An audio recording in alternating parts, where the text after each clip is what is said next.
Being too popular can be such a hassle. Who knew the people would adore me so much? There'll be an extra fee for that. I'll think about it.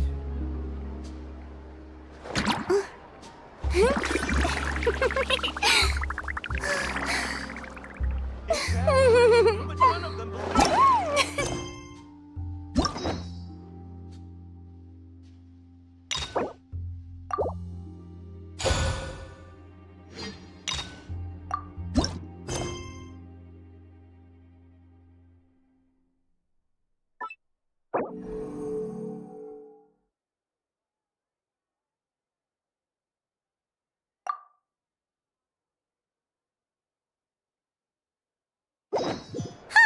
It's been a while since we visited Poisson. Maybe we should head over and have a look around.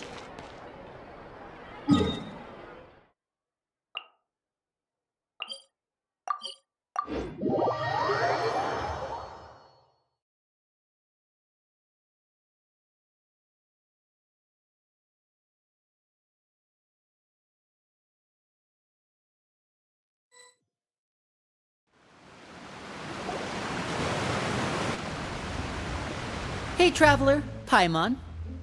Oh, Paimon knows that voice! Over here.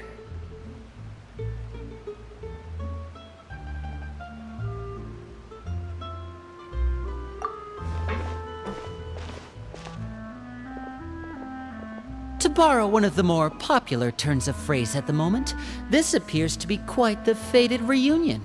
Running into you two out of the blue like this has really made my day. I certainly wasn't expecting it. You can say that again. What brings you to Poisson? Wait, Paimon's got it! You must be here for one of your magic shows, right? Actually, we've run into a bit of trouble on the home front, so Father arranged for us to stay in Poisson for the time being. Oh, are Lynette and Fremine here too? Yep, along with most of the other members of the House of the Hearth. You may have noticed Poisson seems a bit more crowded than usual. So you're saying nearly the entire organization has moved to Poisson? Sounds like you've run into way more than just a bit of trouble. What's really going on? Well... Since the two of you are so curious, perhaps I can fill in the gaps. You scared Paimon half to death! Father, you're here. You know... on second thought, maybe we don't need to know? It's all probably super confidential House of the Hearth stuff, right? We totally weren't trying to pry or anything. No need to be nervous. I could sense your genuine concern from your conversation just now.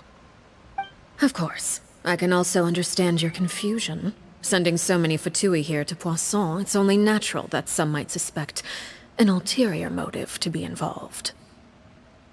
I understand. I'm well aware you've had your fair share of confrontations with the Fatui in the past, and I can't exactly guarantee that we'll remain on good terms in the future. As for right now, however, I would say we have little reason to be at odds, wouldn't you agree?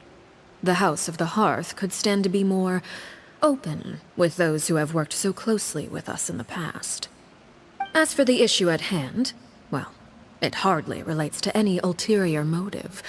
To be frank, it all stems from a certain rumor circulating around the House of the Hearth. It's an internal matter. What sort of rumor? A rumor that a certain phantom child is hiding away in the House of the Hearth.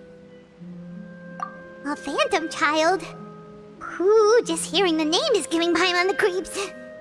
A spirit that should have long ceased to exist is lurking in the shadows of the House of the Hearth. So I decided to bring the children to Poisson before continuing to investigate the situation. I expect I should be able to track down the spirit fairly quickly. After that, it's just a matter of resolving the situation, if you will. It shouldn't be much trouble at all. If you're curious, or if you still have some concerns, it might be advisable to stick around for a few days. I'm sure the children would be exceedingly pleased to welcome some visitors. Lenny, I'll leave you to entertain our guests. I have some matters to attend to. Of course, Father.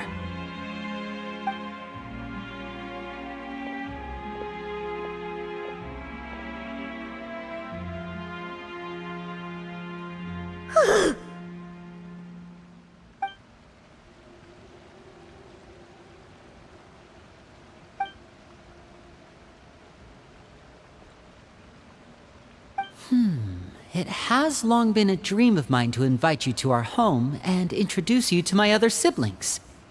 You're quite well known in the organization already.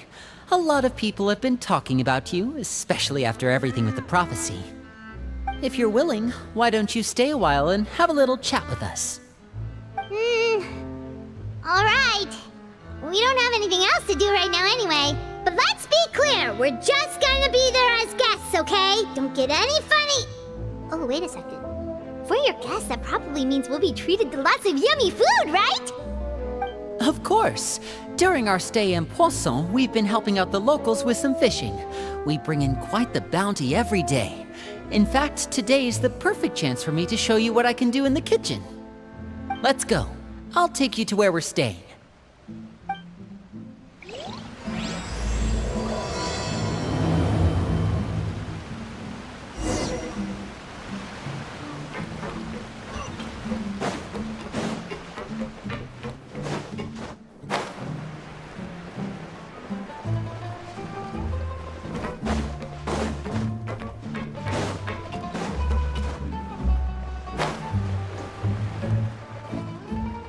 We rented this house from one of the locals to use as a temporary base. I'll come back later and tidy up a bit. After that, it should be all ready for you to stay in tonight. Awesome, thanks!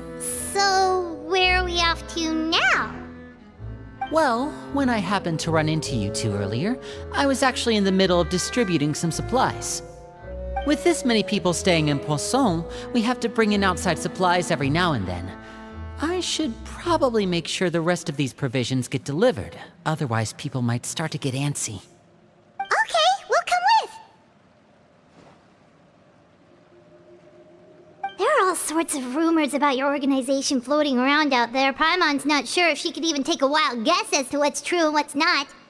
But now that we finally have the chance to see a day in the life of the house, we can take a good look at how you operate. Well, you're more than welcome to come along. Just follow me.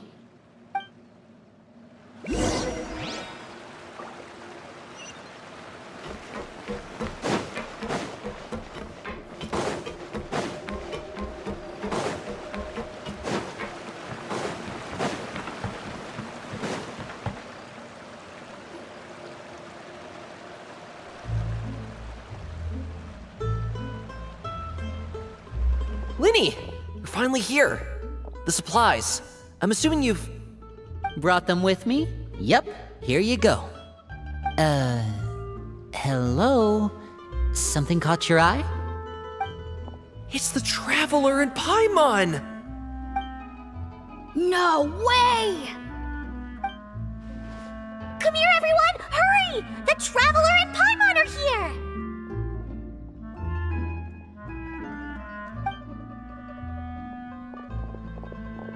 One at a time, please. Don't crowd around them all at once. We don't want to scare off our guests now, do we?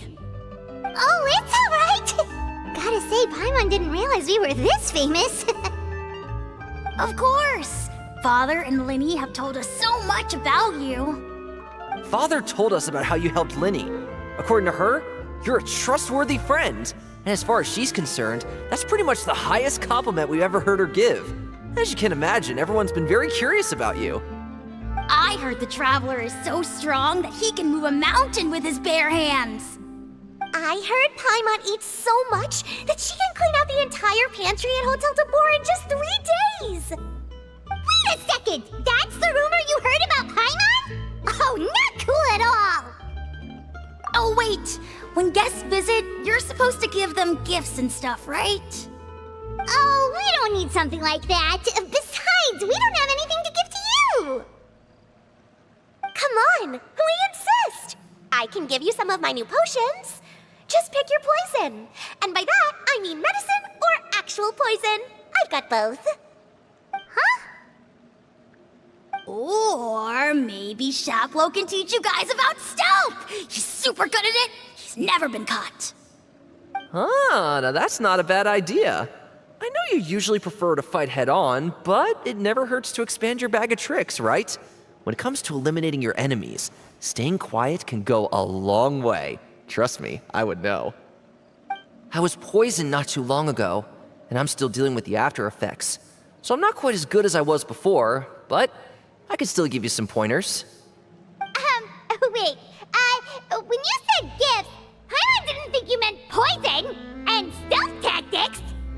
But those are the best things we can give you. You don't like them?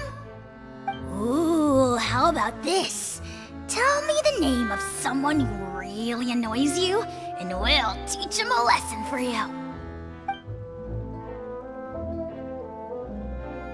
All right, Fold, Selwar. I think that's enough suggestions for now. When it comes to being a good host, it's the thought that counts.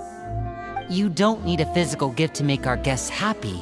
In fact, pestering them with suggestion after suggestion might make them more annoyed than anything. I would say your enthusiasm has certainly gotten across.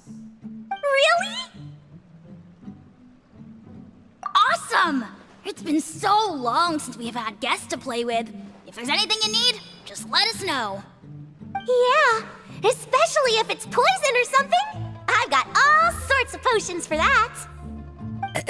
Well, we'll talk to you all later. We've still got supplies to distribute. All right, see you later.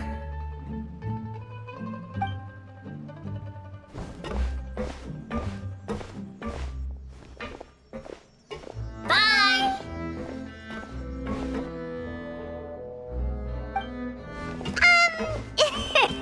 Lenny, about all that poison and stealth tactics talk just now. Scared you, did it? That kind of talk comes with being part of the House of the Hearth. When Foltz was really young, he strangled all of his family pets, just out of curiosity. He was labeled a dangerous problem child and was abandoned by his family. Elwar has an unnatural obsession with potions. Father has forbidden her from trying all the different concoctions she comes up with, but she still tries to test them in secret. You really have to keep an eye on that one. Chaplot is around my age. While I'm mainly responsible for collecting intelligence, he handles surveillance. He's very passionate about his work and has no reservations about taking on some very difficult missions. I know you two probably aren't used to that kind of talk, but I can promise you they only had the best of intentions. Things like stealth tactics and developing different poisons, they really mean a lot to them. They were just trying to share the best of what they could offer, that's all.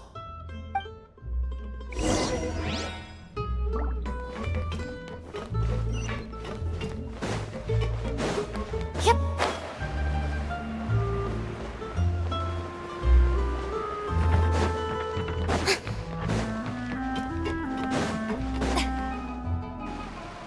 Filio, supplies are here.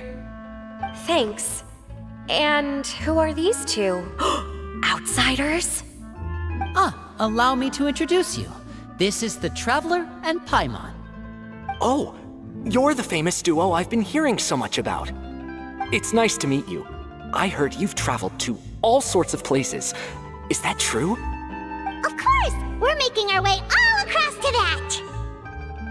Oh, good for you. You must be pretty familiar with Fontaine by now, then.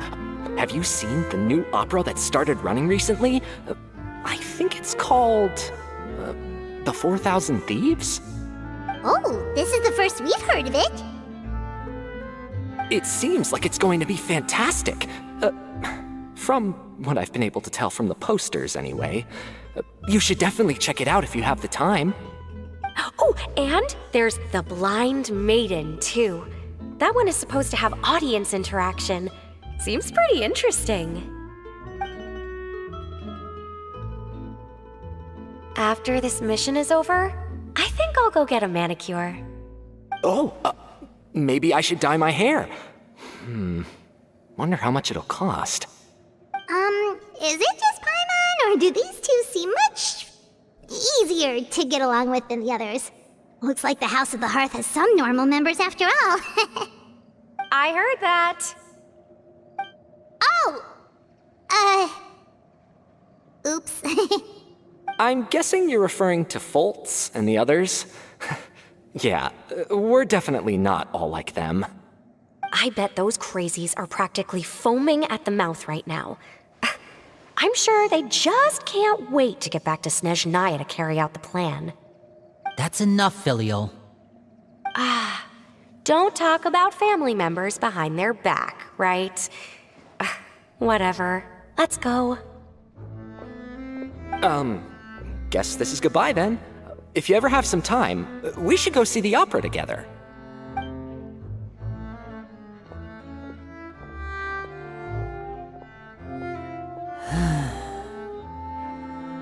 Well, that's it for the supplies. We should probably head back as well.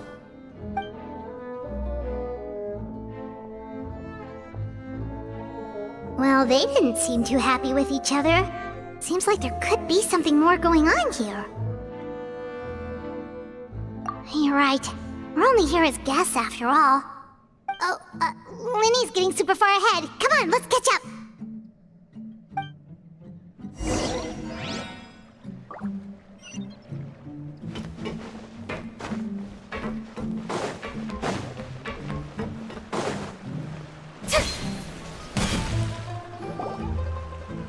So, what do you think of the members you've met so far? Well, Father is always encouraging us to be strong-willed and independent. So if there's one thing we've got, it's people who aren't afraid to speak their mind. Well, I should probably get cooking. Wanna join? Of course! Then let's head out and... Fremine? What are you doing here? Fremine! Nice to see you again! You too. I heard you're here as guests of House of the Hearth. Welcome. We were just going to make some food. Why don't you come along? I could use some help in the kitchen, and I seem to remember you mentioning you wanted to make seafood soup for the Traveler in Paimon. Seafood soup? Oh, Paimon's drooling already. Were you looking for something just now, Fremine? Maybe I can help.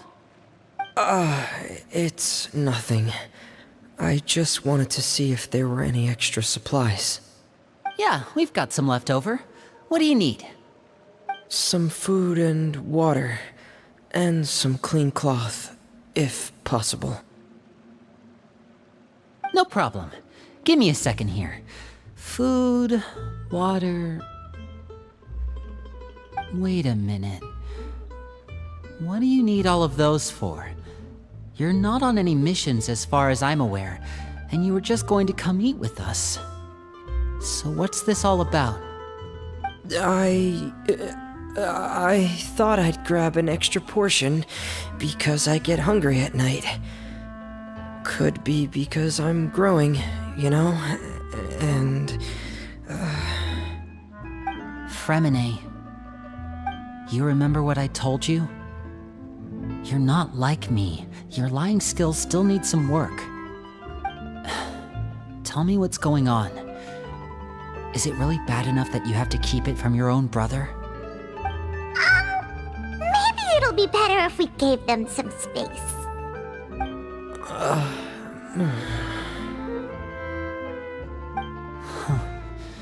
This is the first time I've seen that kind of look on your face.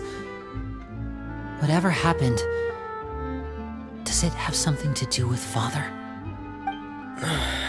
yes. Just follow me.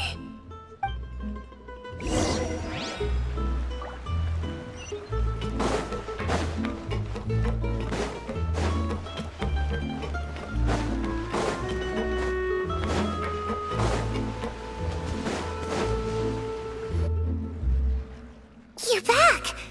Oh, and you've brought some friends with you this time. Hello, my name's Linny. I grew up in the House of the Hearth. And you are? Hi, Lenny. I'm also a child of the House of the Hearth, just like you. You can call me Clairvy. Clairvy? It's nice to meet you. Does that name ring any bells, Lenny? No, not at all. That's not a name we have on our roster, I'm sure of it. What I'm not sure of, though, is how she managed to sneak in. She must be the phantom child Father's been searching for. From the looks of it, I'm guessing you were the one that found her, Fremine. You, haven't told Father, have you? No, I haven't told anyone. I've just been keeping her hidden. For how long? About half a month now. So ever since we got to Poisson, then, do you have any idea what you're doing? I know what I'm doing. Really? 'Cause from where I'm standing, it looks like you're hiding the very person Father has been trying to find. If Father finds out about this, everyone involved is going to be punished. You know the rules of the house, Fremine. I know you do. Father doesn't tolerate any form of betrayal. So why are you doing this? I've thought it through. And I just can't hand her over like that. Linny, don't you remember last year? Sheplo nearly died after getting poisoned during that one mission. He wasn't able to get back before the poison started taking effect, and not a single person was there to help him. That night, while I was sleeping, I heard a voice telling me to go save him. I opened my eyes, but I couldn't find the source of the voice. I thought maybe I was just hearing things, but I went to look for him anyway. Luckily, I got there with enough time to save his life. That feeling of being haunted, of hearing voices, it's happened many times in the House of the Hearth. I'm sure you've noticed. So what you're saying is, that was her? She was the one who spoke to you that night? Unless there are other spirits roaming around the House of the Hearth, I don't think there's any other possibility. If Clairvy were our enemy, it wouldn't matter whether she was a spirit or an actual child. I would have acted without a second thought, because that's what Father ordered us to do. But she's been living with us, helping us from the shadows all this time. I think that makes her family. I couldn't just hand her over to be dealt with. Not when there's so much we still don't know. So what's your plan then? You can't keep her here forever. Someone is bound to find out eventually. I haven't thought that far yet. I don't want to disobey an order from Father, but I also don't want to put Clairvy in danger. Come with me. There are a couple things I'd like to say to you in private.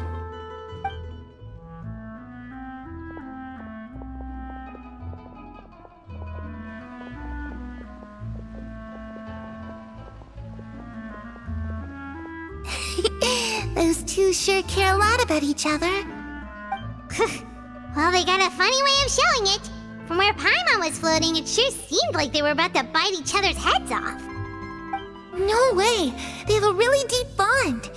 I could tell right away, because I also have a friend like that. I just don't know how long that kind of bond can last. The darkness in the house runs deeper than you can imagine. No one can get out alive. I'm sorry, Linny. I really didn't mean to drag anyone else into this. Oh really? You didn't mean to? 'Cause I for one wish you did. Huh? What do you mean? You know, when we were younger, you didn't call me Linny. You called me brother, just like Lynette. We grew up together, the three of us. We were all orphans, all rescued by Father. Of all the siblings in the House of the Hearth, I think our bond was the closest. Later on, when you started calling me Linny, I wasn't actually surprised. After all, Lynette and I are related by blood. We've had to depend on each other to survive long before we joined the house. Linny, The darkest and most difficult moments of my life happened before you and I had ever met. I'm sure that's true for you as well. Even so, Fremine, we've stood by each other for all these years now, and to me, that means more than blood. You and Lynette are the most important people in my life. No one can replace you. So I won't let you face anything alone. Not if I can help it. Oh, looks like things are getting kinda heated between Linny and Fremine. Maybe we should go check on them. Oh, it's raining. I should put my clothes away.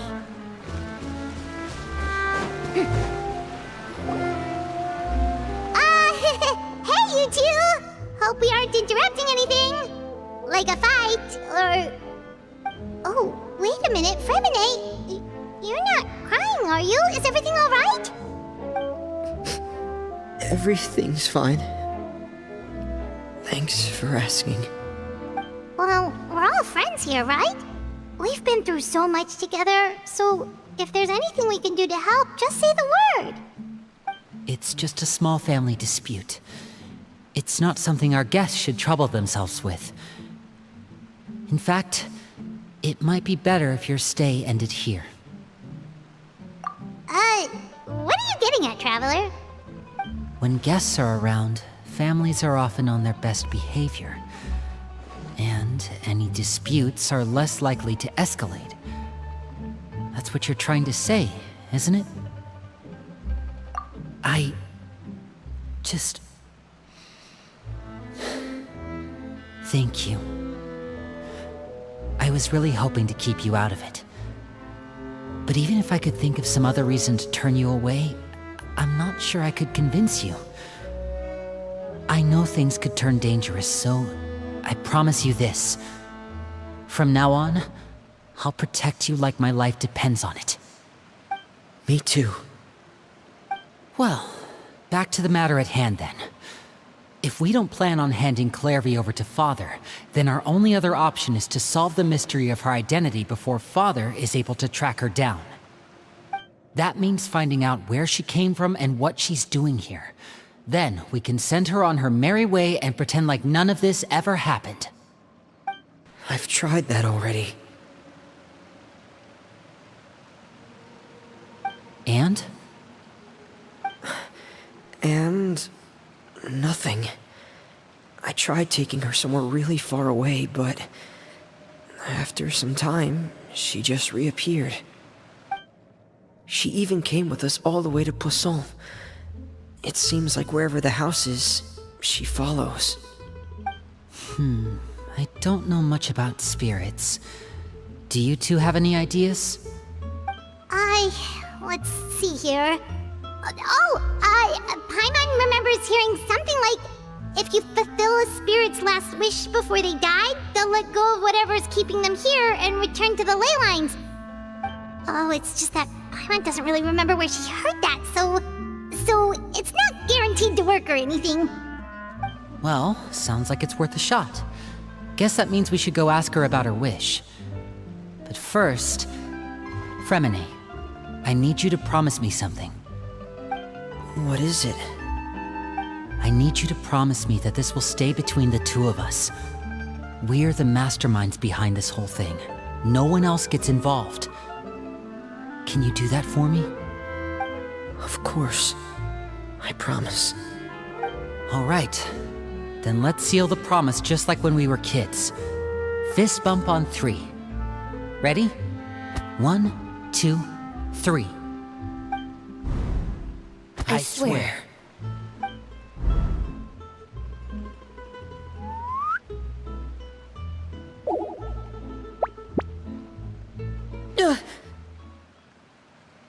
Whoa! Lynette! But what a surprise! What brings you here, dear sister? And, When exactly did you get here?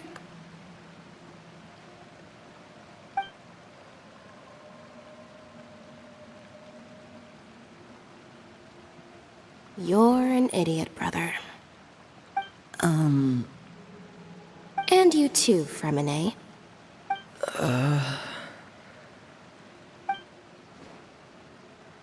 You 3, Traveler. And you 4, Paimon. Wait, what did we do? I've seen Clairvy around the House of the Hearth before. I hadn't seen her in Poisson, so I figured she must not have come with us. But it turns out, you were just hiding her. I heard you talking about your plan. Rather than steering clear of the situation, I'd rather fully join in.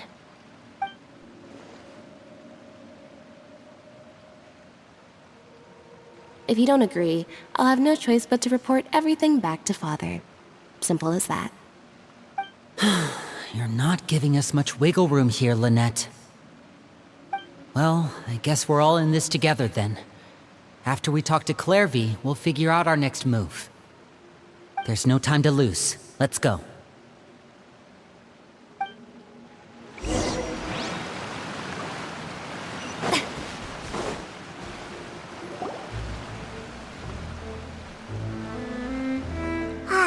I'm full. Thank you for bringing me this food, you guys. She said she's full, but the food doesn't look like it's even been touched. That's right.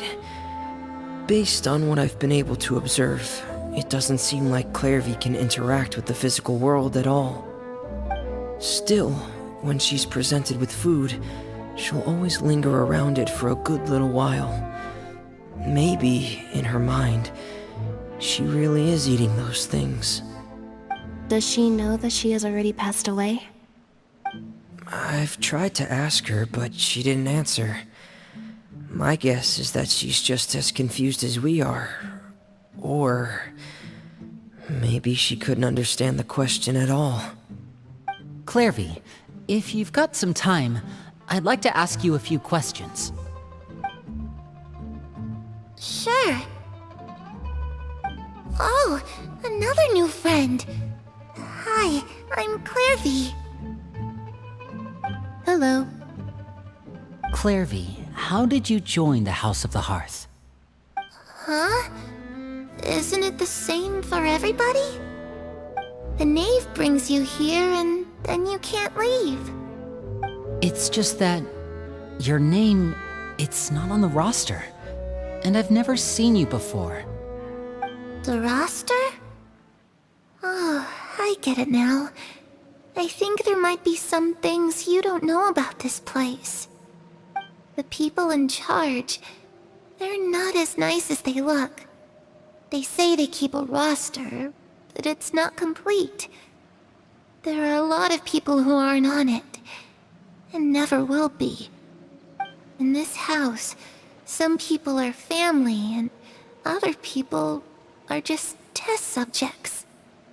Those kinds of people aren't ever going to get a place on the roster, unless it's the roster of people who've been executed. Wait, does that mean the knave... She... Is there anyone that can vouch for you? Perry, she's my best friend. She's the only one I trust in this place. Have either of you heard of that name before? No. Me neither. Clairvy, Perry. Neither of those names are on the roster. But it seems like she's telling the truth. Either that, or this kid's already got a bag of tricks bigger than mine. Maybe we should try a different approach. Clairvy, do you have a wish? A wish? It can be anything you want. Just imagine.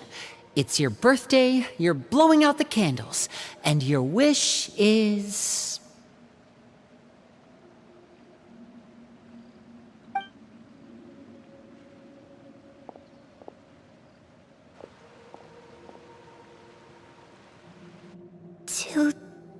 To go go outside, where the sun can find me. That's it? Well, that sounds easy enough. The darkness in the house runs deeper than you can imagine. No one can get out alive.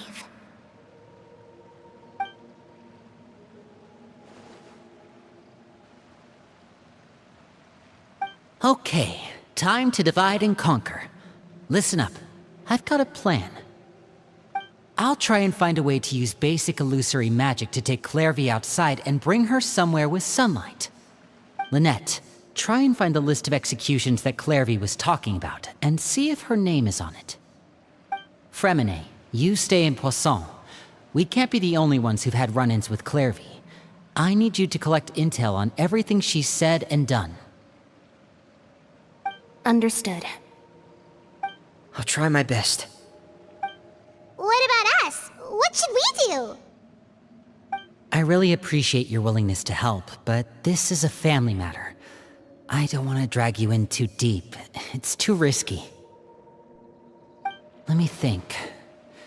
Since Father considers you to be guests, maybe you could stick by her side for a little while. You don't need to do anything except keep up some nice, casual conversation. Ah, Paimon gets it. You want us to distract her. I'll give you a magic bird. If Father suspects something, all you need to do is release it when she's not looking, and it'll alert me that something's wrong. Of course, that's only as a last resort. If Father doesn't seem to notice us, there's no need to make contact.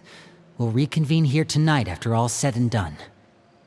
If the worst-case scenario happens and we're discovered, just tell Father everything. We're not going to let our guests get punished for our own actions. That's where we draw the line. You too.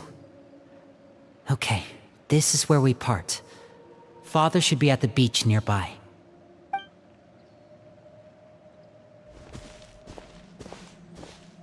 I really hope this goes well. No, it has to go well. That's the only way this can get resolved.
It's the knave!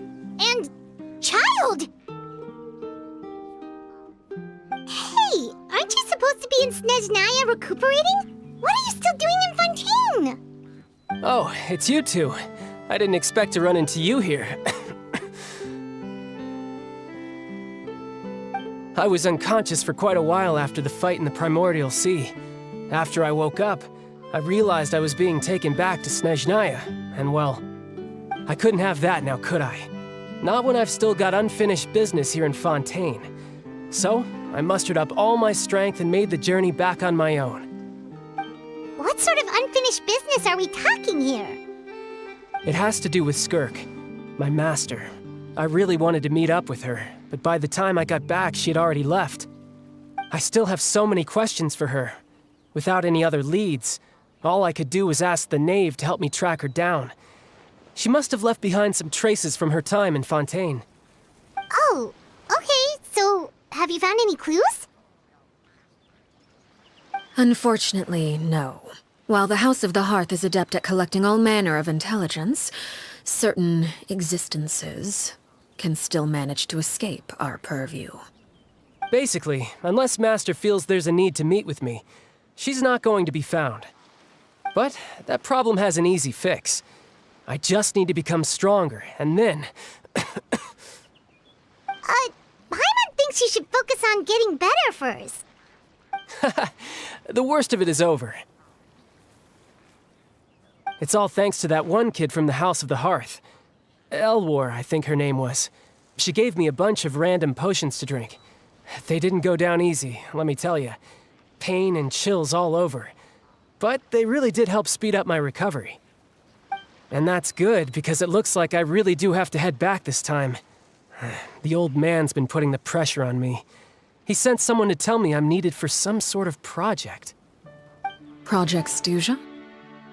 Yeah, that's the one. I heard Regrader's involved too. I'm not looking forward to having to listen to all his monologuing, that's for sure. Hey, maybe you could think of a way for me to stay in Fontaine for a little longer. Helping Lyney and the others brush up on their fighting skills would be far more interesting. If you and I could spar, that would be even better. I've been waiting for a chance to see you go all out.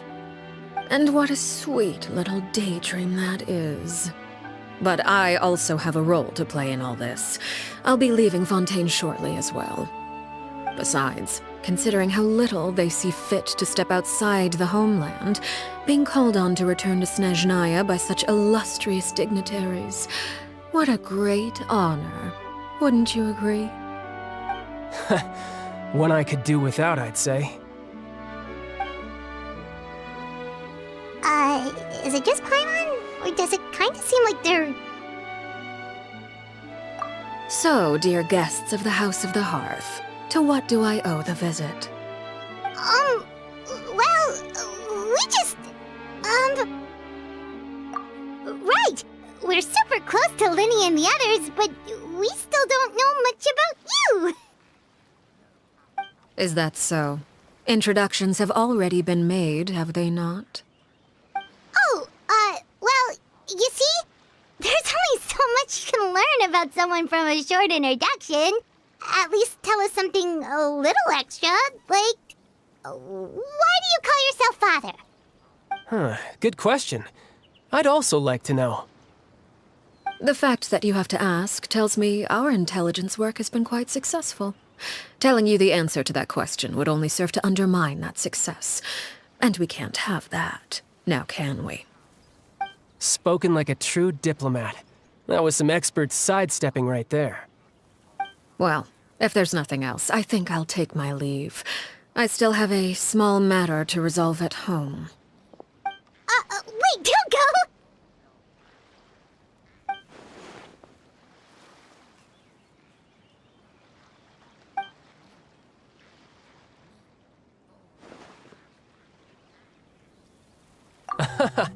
I'd also like to hear the answer to this. I've met some of the members of your organization, and they all seemed like really good kids. They actually reminded me of Tonya and Tusser. Which, by the way, if you ever betray them, I'm just letting you know, I won't let you off easy. And why would I betray them? Well, you've already betrayed the House of the Hearth once, haven't you? At least, that's what I heard.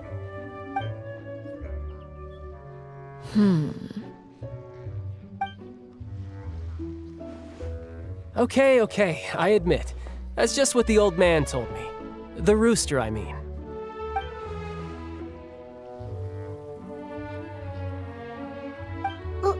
Wait, did you really do something bad to those kids? Never mind what I've done. I'm more curious as to what the mighty rooster had to say. Care to enlighten me? Well, nothing much. Just some stuff about you taking out many other members of the House of the Hearth, and even going so far to attack your own family. I see. Huh. Based on your reaction, I'm guessing it's all a bunch of lies. Hardly. I don't appreciate his particular turns of phrase, but I suppose he didn't say anything untrue. Although, it would be more accurate to say that there is a certain level of prejudice involved, but I don't intend to clear that up just yet.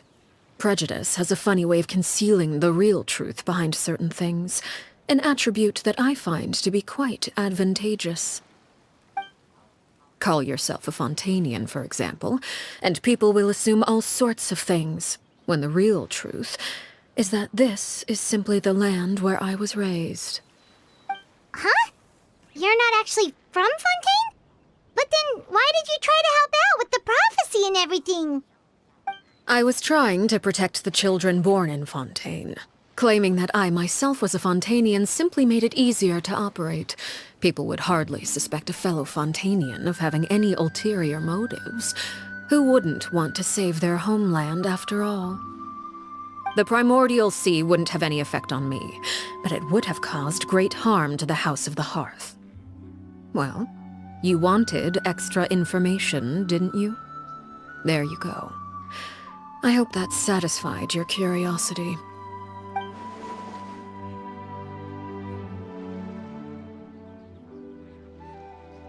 So, you stayed in Fontaine for the kids.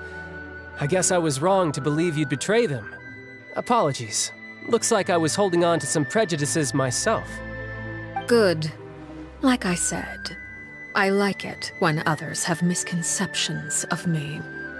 Actually, while I was recuperating at the House of the Hearth, there was something else that really caught my attention. I heard that members always resolve disputes and arguments with a friendly spar, and the loser has to back down. Seems pretty cool if you ask me. Would also give them plenty of opportunities to hone their skills. Well, that's only a recent development. In the past, such spars weren't nearly so friendly. The losing party would lose everything, including their life.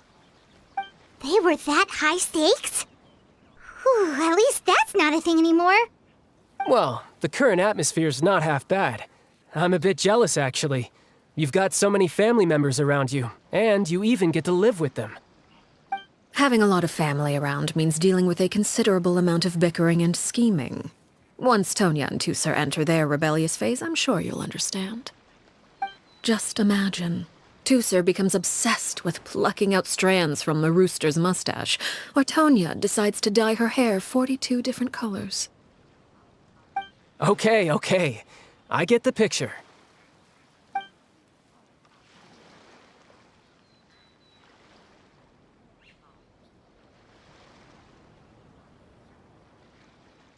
Well, would you look at the time?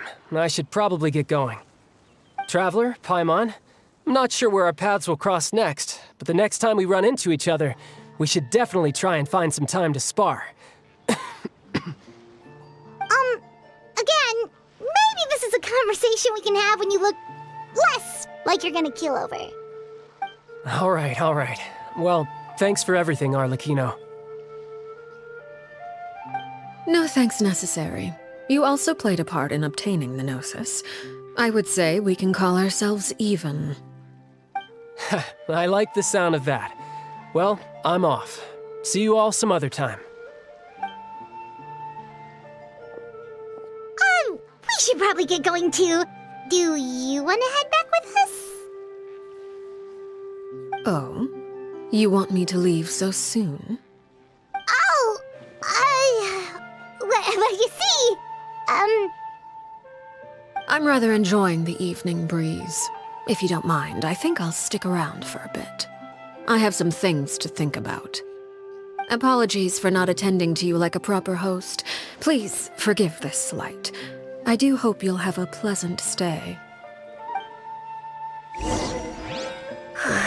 We managed to keep her distracted until nightfall. Good thing Child was there to keep the conversation going. You don't think she suspected anything, do you? Oh, I wonder if Liddy ran into any issues. Let's hurry back and see how everything went.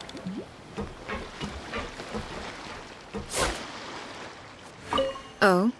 You decided to stay a little longer? Let's take in the ocean view together, then.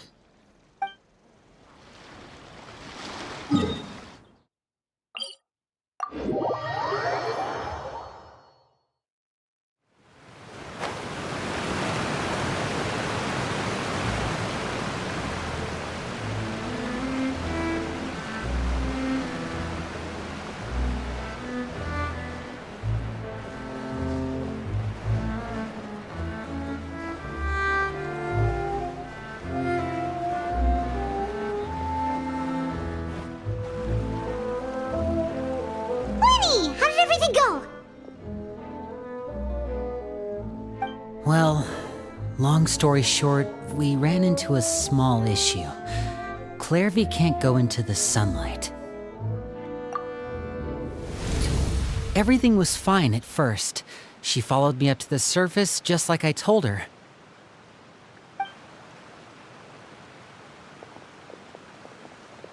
But as I led her out of the shadows and into the sunlight, she vanished. I turned around and there she was, standing at the edge of the shadows, silently watching me. Huh. Maybe she's afraid of sunlight, or... No, it wouldn't be her wish if that were the case. Well, we could always try pushing her into it. Oh, true. I've pretty much tried it all already. Nothing worked. Eventually, the sun went down, so all I could do was bring her back here. How did it go with you, Lynette? Good. I've got the list. It's right here. Really? Well, what are we waiting for? Let's take a look!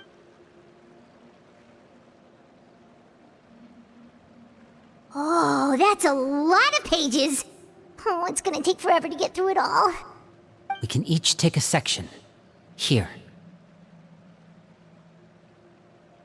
La Pouillade, L'Endroit, Chambel, Horaire.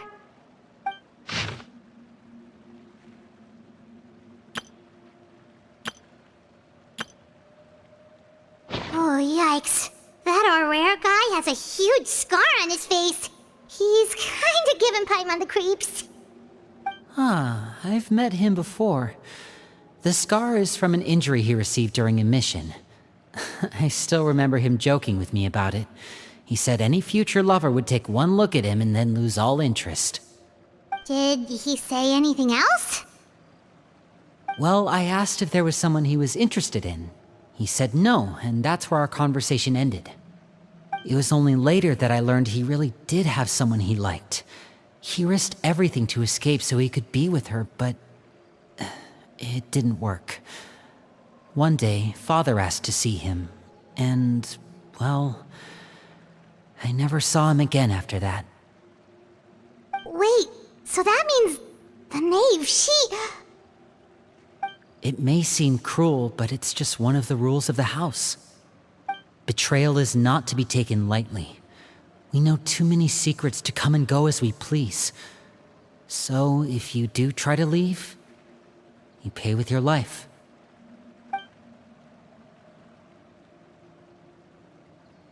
Her name's not here, huh? Well, that's not too surprising. It doesn't seem like this list is complete. It only contains records dating back around 5 years. Let's shift our attention then. Fremine, were you able to find anything out?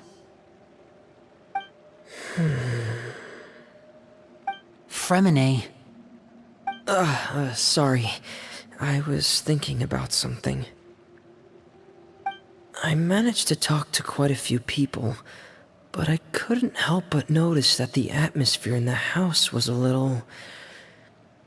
strange. Strange? Yeah, I mean, I know there have been arguments in the past, times when people haven't gotten along. Chaplot and Filiol are a good example of that. Oh, those are two of the people that we met while delivering supplies. Paimon can see how they might not get along. They had very different vibes, and their, interests seem to be pretty different as well. That's to be expected, actually. Father brought us all here, shared her knowledge with us, taught us how to fight. That's one thing we all share. But that's also where the similarities end. Not all of us feel the same desire to stay here. As members of the House of the Hearth, we're also considered part of the Fatui. And to a lot of people, that's an identity they never asked for. Certain members get older and realize they want something else for themselves. But considering the rules of the house, most people would never say that out loud. People like Chaplot and Foltz are loyal to Father and her vision. They're proud to be part of the Fatui.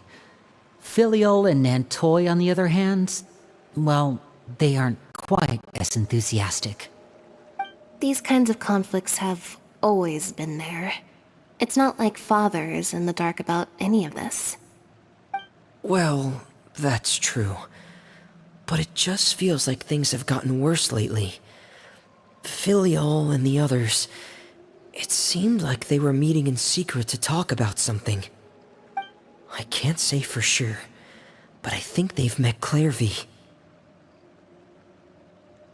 You think she's been inciting them to act out? No, not exactly. But I wouldn't be surprised if she said something to them about the darkness in the house and how deep it runs. She's told me about it before. Experiments being run on children. People being used as pawns on the battlefield without so much as the strength to survive. And they just believed all that? Without any evidence? Clairvy's words probably gave them the excuse they were looking for. Whether they actually believe them to be true is secondary. This is all because of Project Stuja, isn't it? Whoa. Hold on a second. What's this Project Stuja all about, huh? This is the second time it's come up now. Sorry, but I'm not sure of the details either. I only know what Father has told us, which is that it's something the Rooster and Regrator have been working on together. Apparently, it has to do with the Fatui's strategic plan for the future. Because the House of the Hearth was so successful in obtaining the Gnosis, we now have the honor of playing a key role in Project Stuja. Wait, but isn't that a good thing? Key role is just another way of saying dangerous role. To us, the whole thing is an inconvenience. Father thinks so too, but she's in no position to refuse. Their plan isn't exactly unreasonable, and they've been funneling the house a lot of funding. It's just that we'll lose a lot of members in the process. Participating in the plan, it's an honor in name only. What they're really trying to do is subdue us. The existence of an intelligence organization outside their control makes them feel uneasy.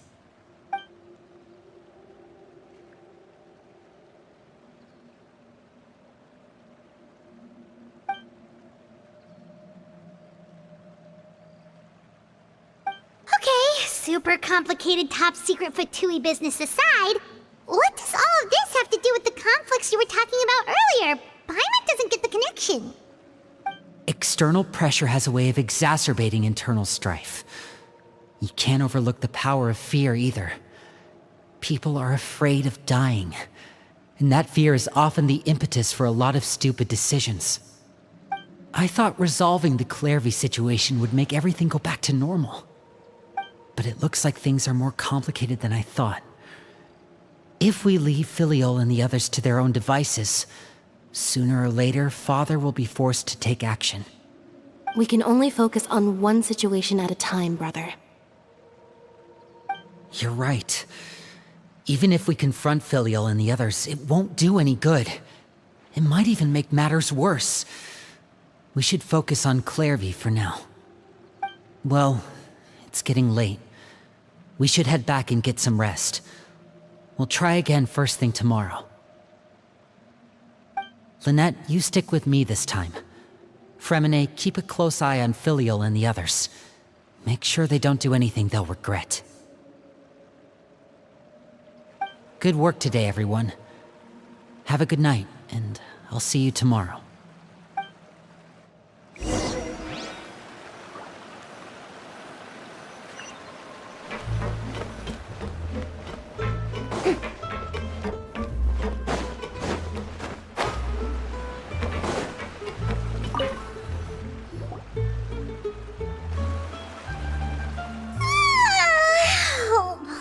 Looking forward to an early night, but she can't sleep at all. Hey, you don't think the knave will be too angry with Linny and everyone if she finds out about all this, do you? She's even scary when she smiles. If she were to actually get angry... Ooh, you have to protect Paimon if that happens, okay, Traveler? Trust is ever, Traveler. Look! Look over there! Quick! Let's catch up with her before anyone sees!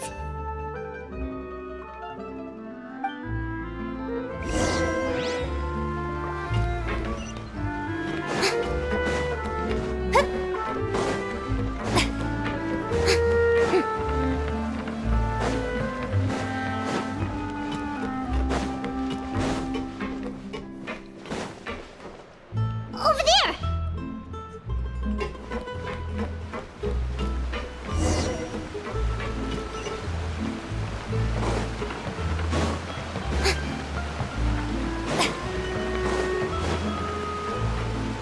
Oh, where is she going? Oh, if someone sees her, we're toast!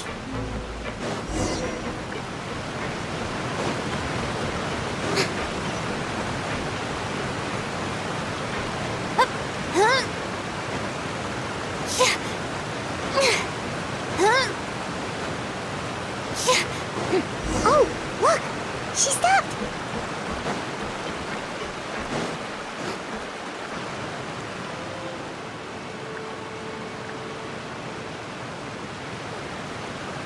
Clairvy!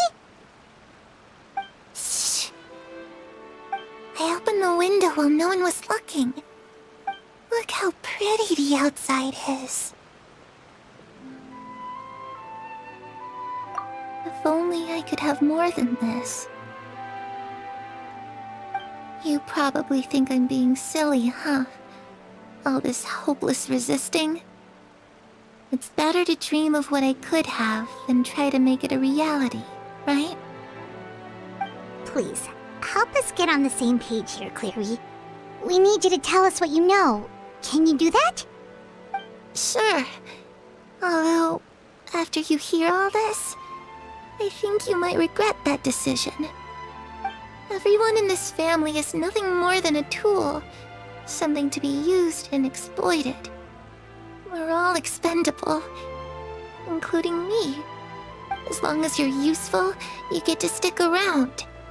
Lose your value, and you're handed over to the doctor, experimented on, and given a fate worse than death. I've seen it happen again and again, and I've had enough. You're saying the knave did all that? It's just, that doesn't seem like something she would do. She's scary and all, but it seems like even she has lines she wouldn't cross. I knew you wouldn't believe me. Everyone thinks she's a good person. They all think of her like a real mother. Mother? But she doesn't deserve that title. She's disgraced it and tarnished it. And if I had things my way, I'd never see her again. If only Perry were here, she'd understand. Perry. There's that name again. Also, Paimon's getting a strange feeling. It almost feels like she's not really here with us. Paimon can't tell if she's actually talking to us or if she's mistaken us for someone else.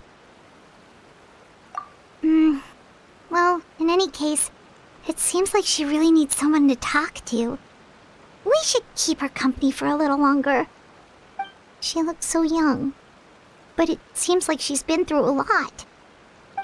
It's getting windy. I should close the window. Ooh, look at the moon. Isn't it pretty? Hey, wanna hear a secret? I heard that if you look up at the night sky in Snezhnaya, you can see the aurora. It's supposed to be super pretty.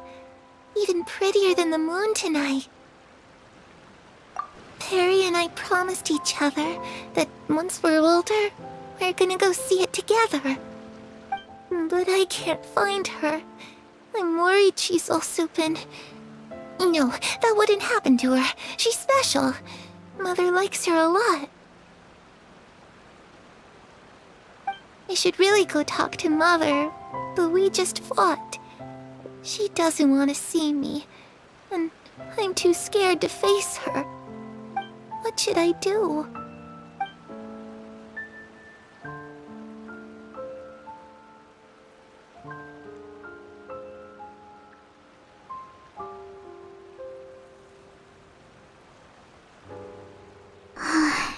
Paimon really doesn't understand what's going on with her.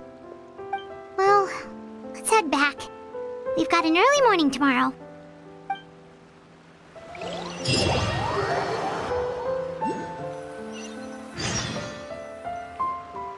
All right, looks like we're all here. Let's go ahead with the plan. Oh? What is it? What makes you ask that? Well, we kinda ran into Clairvy last night, and that's what she told us.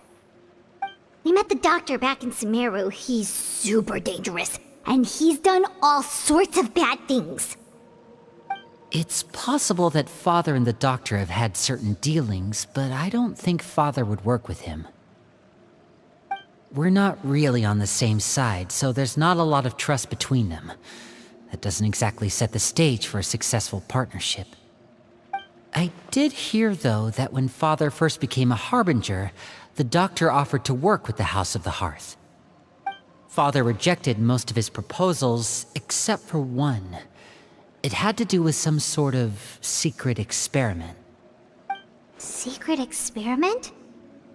Could that be what Clairvy was talking about? I don't think so. I don't know any details about the experiment itself, but I do know it's an entirely independent operation.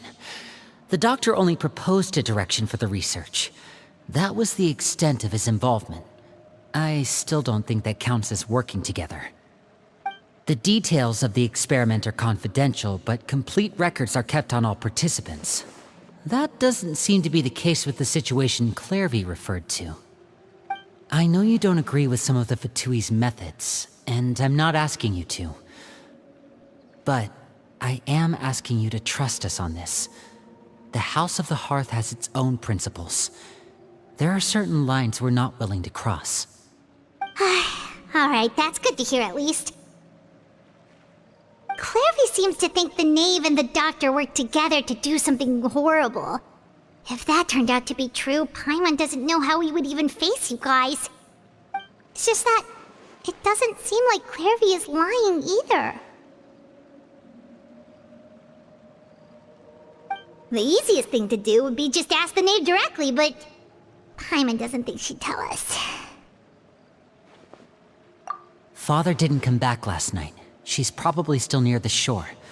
We'll be counting on you to distract her. Lynette, you're with me. Fremine, you know what to do. Be on your guard, everyone. All right, let's get to it.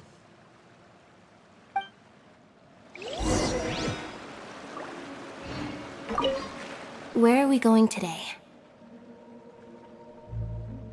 Let's try somewhere further away this time.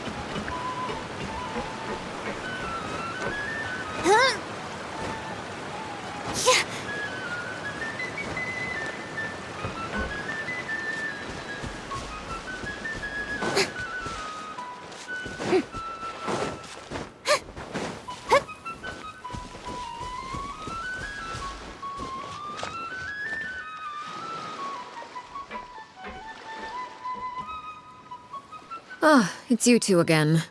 I must say, you look a bit pale. Did you have trouble sleeping last night? A little. Perhaps if you had less on your mind, you'd be able to absolve yourself of such troubles. So what are you planning to do now? Catch up on some sleep? Or should I give you some time to rack your brain for a topic to discuss before I ask any questions? Although I must profess to being curious. Without child here, how do you plan on distracting me?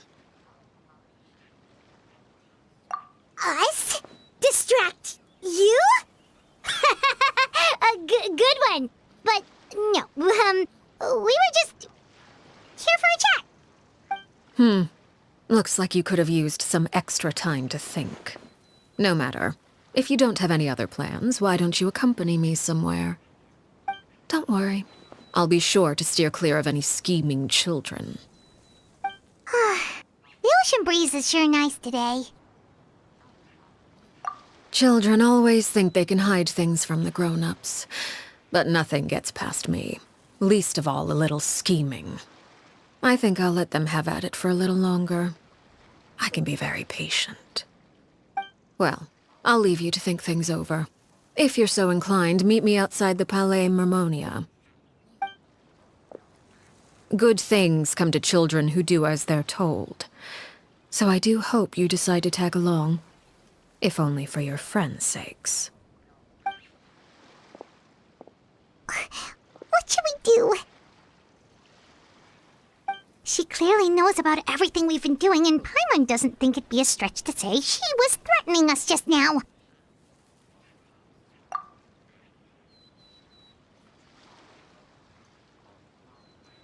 Oh, good idea. Hopefully he sees it in time. Well, we should probably head to the Palais Mermonia. Paimon doesn't want to find out what happens if we don't show up. Based on what the knave was saying just now, it sure didn't seem like it'd be anything good. Okay, then we probably shouldn't keep her waiting. It seems like Linny and the others are on thin ice, so let's do our best to not get them in any more trouble.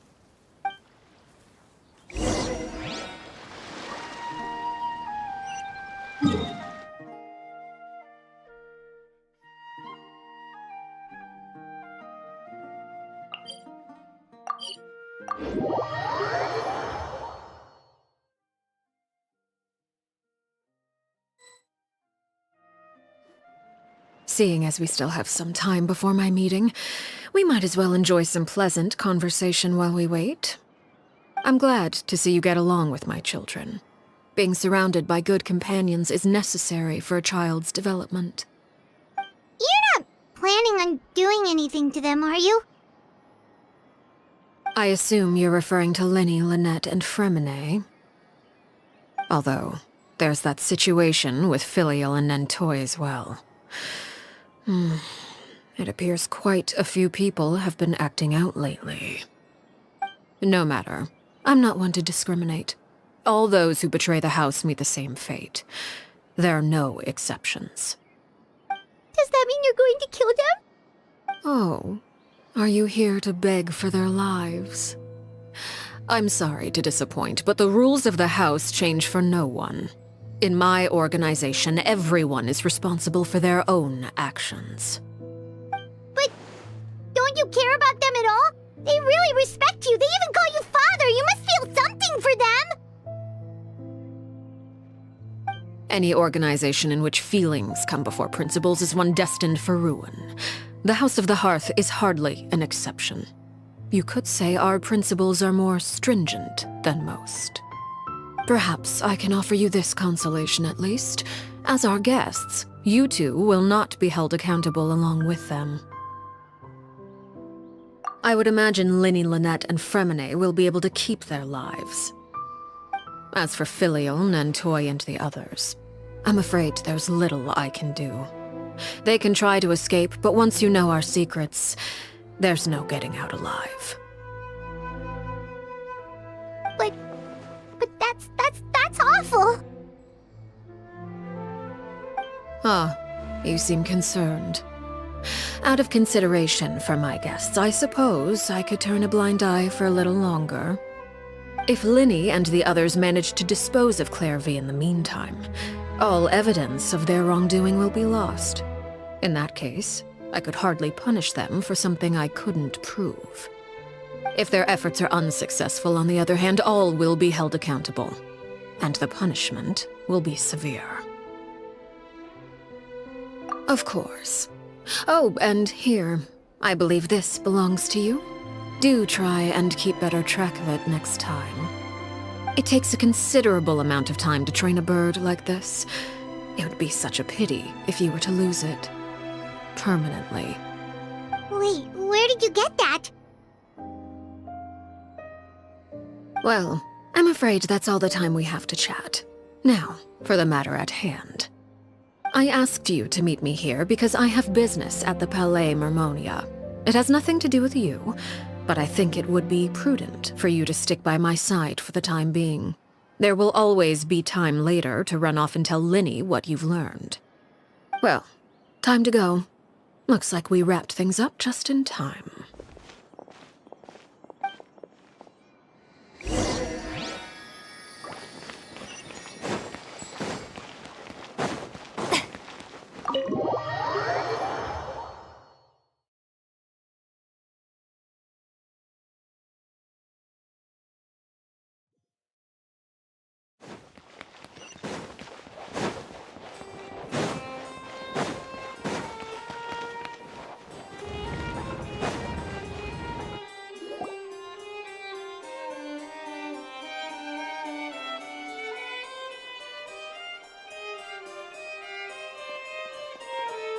It's been a while, Monsieur Neuvillette. I must say, I wasn't expecting my meeting request to be approved quite so quickly. The Palais Mermonia operates with an efficiency worthy of admiration. It is only right that an esteemed diplomat such as yourself should be afforded the proper level of respect. Although, if I may speak plainly, I must confess that I did not anticipate we would have the occasion to meet again after presenting you with the Gnosis. I see you brought the Traveler and Paimon with you as well. If I may inquire as to the purpose of your visit. I'll be departing Fontaine shortly. There is, however, an outstanding matter that I would like to see resolved before I go. It requires a rather lengthy explanation, I'm afraid. So I took the liberty of explaining everything in this proposal. Please review it at your leisure, Monsieur Neuvillette.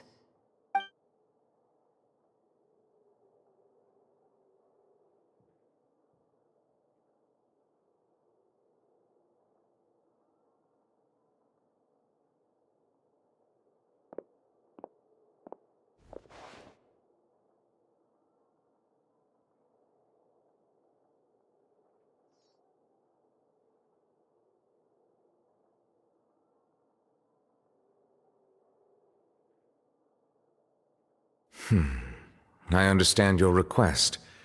However, at the risk of causing offense, I must admit that I fail to see why you would wish for such a thing. I heard you have a certain fondness for water tasting, Monsieur Neuvillette, so allow me to use water as an analogy. A family is like a large body of water with countless rivers flowing in and out. As someone who watches over this system, I would hope that each river that flows from the source will eventually reach the ocean. Of course, objectively speaking, I know this is impossible. Most of the rivers will dry up along the way, disappearing into the ground and leaving nothing but a barren riverbed behind. Not all rivers are destined to reach the ocean, but I would not see their existence rendered meaningless. I believe the water that flows within them is simply meant for a different destination, like a field in need of irrigation. Or perhaps the glass of a certain water-tasting enthusiast. Did you get any of that, Traveler? Your words paint an optimistic picture indeed. Allow me to remind you, however, few among us are willing to sip from a glass filled with tainted water. It may have been tainted at one point in time, but not to worry. I'll make sure it's strained of all impurities and returned to its cleanest form.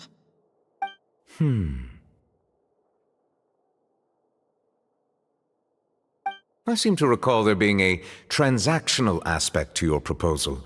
Perhaps you could expound on that?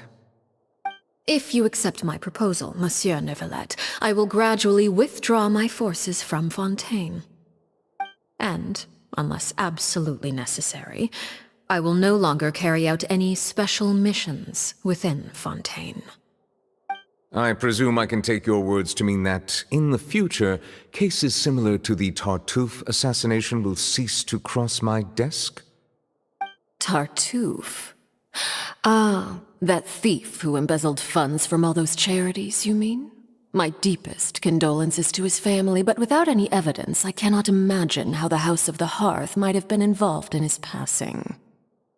Of course, if you accept my proposal, Monsieur Neuvillette, I'm sure certain measures could be taken to reduce the frequency of such troubles. You choose your words carefully indeed. In that case, I am inclined to accept your proposal. My thanks for your generosity, Monsieur Neuvillette. Well, with that settled, we should be going now. I took the liberty of bringing along 2 bottles of spring water from Snezhnaya for you to enjoy.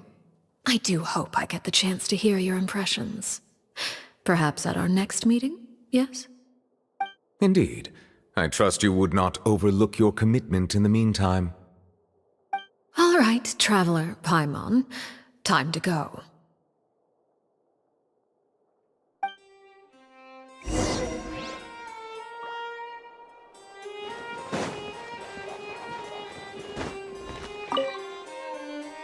I believe I've told you before that my emotions easily resonate with those of others. Yet in the few meetings I've had with that Harbinger, I haven't been able to sense any aspect of her emotional state. Her mind is like a still body of water. Who knows what darkness lies in its depths, and the lack of ripples on the surface gives nothing away. It's unclear whether this is her natural state of being, or whether it's an incredible strength of will that gives her the ability to master her emotions. Either scenario, however, suggests she is a very dangerous individual. I do not expect an explanation as to why you two are by her side. Whatever your reasoning, I would only advise you to take caution.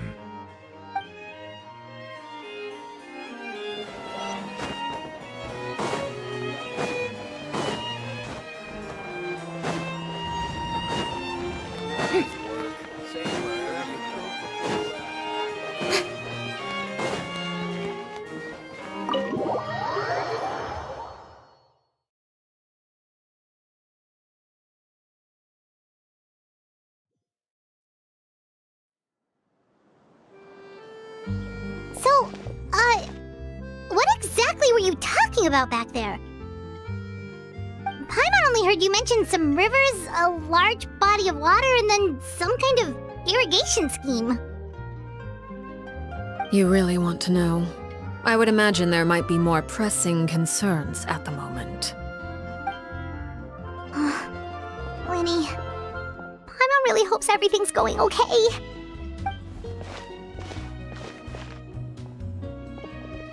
Oh, Paimon recognizes that look. You've got your thinking cap on, don't you, Traveler?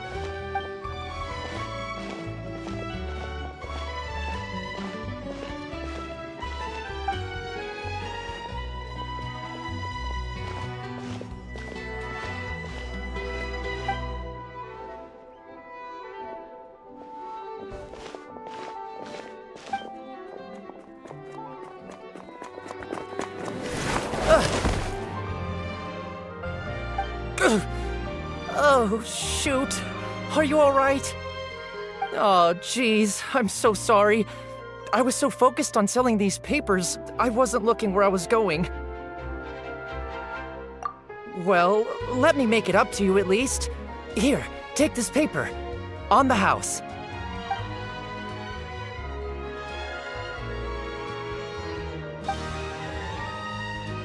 Oh, you don't have to give us anything. Please, I want to. It's not like I'm short on supply. All the extras will be useless come tomorrow anyway. It's my fault, really. I was just trying to bring home some extra mora for the family, but I bit off more than I can chew. I haven't had many takers today, so I'm still swimming in papers.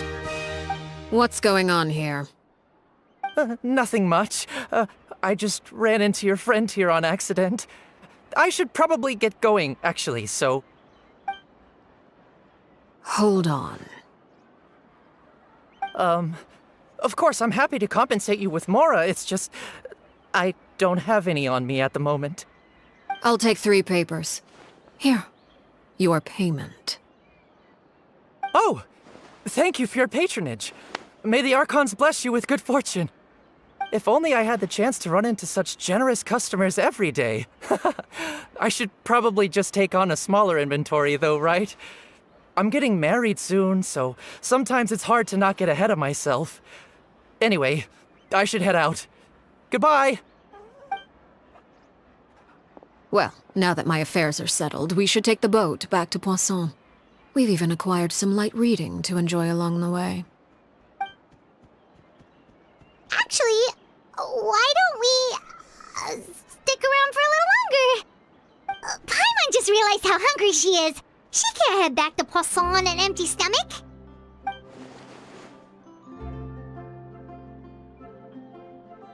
It appears you two are under the impression that delaying our return will somehow alter the situation in your favor. I'm sorry to ruin your fantasy, but your efforts are meaningless. That being said, I could be persuaded to give Linny some extra time. I just have one condition. If you agree to my request, I'll even answer some of your questions. You're quite curious about Clairvy, are you not? And my relationship to her. Wait, why are you being so generous all of a sudden? You're not gonna ask us to do something bad, are you? You overestimate yourself. You don't have the talent for bad things. Then what can you possibly... The most important consideration in a negotiation is that both sides receive something they want. Demands and threats only get you so far. Wonderful. Here it is. When the time comes, make the choice that you deem most appropriate in the situation, and lend your help to the House of the Hearth. Okay, sounds normal enough.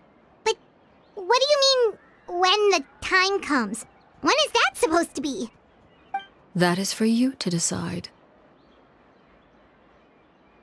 Then we have a deal. Follow me.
What is this place?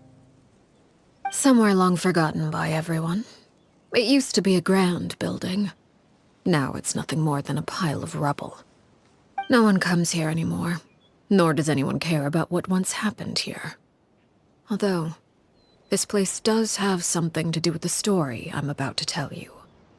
It was before I became a Harbinger, and before Linny and the others joined the House of the Hearth. Due to certain events, I first killed Clairvy and then her mother.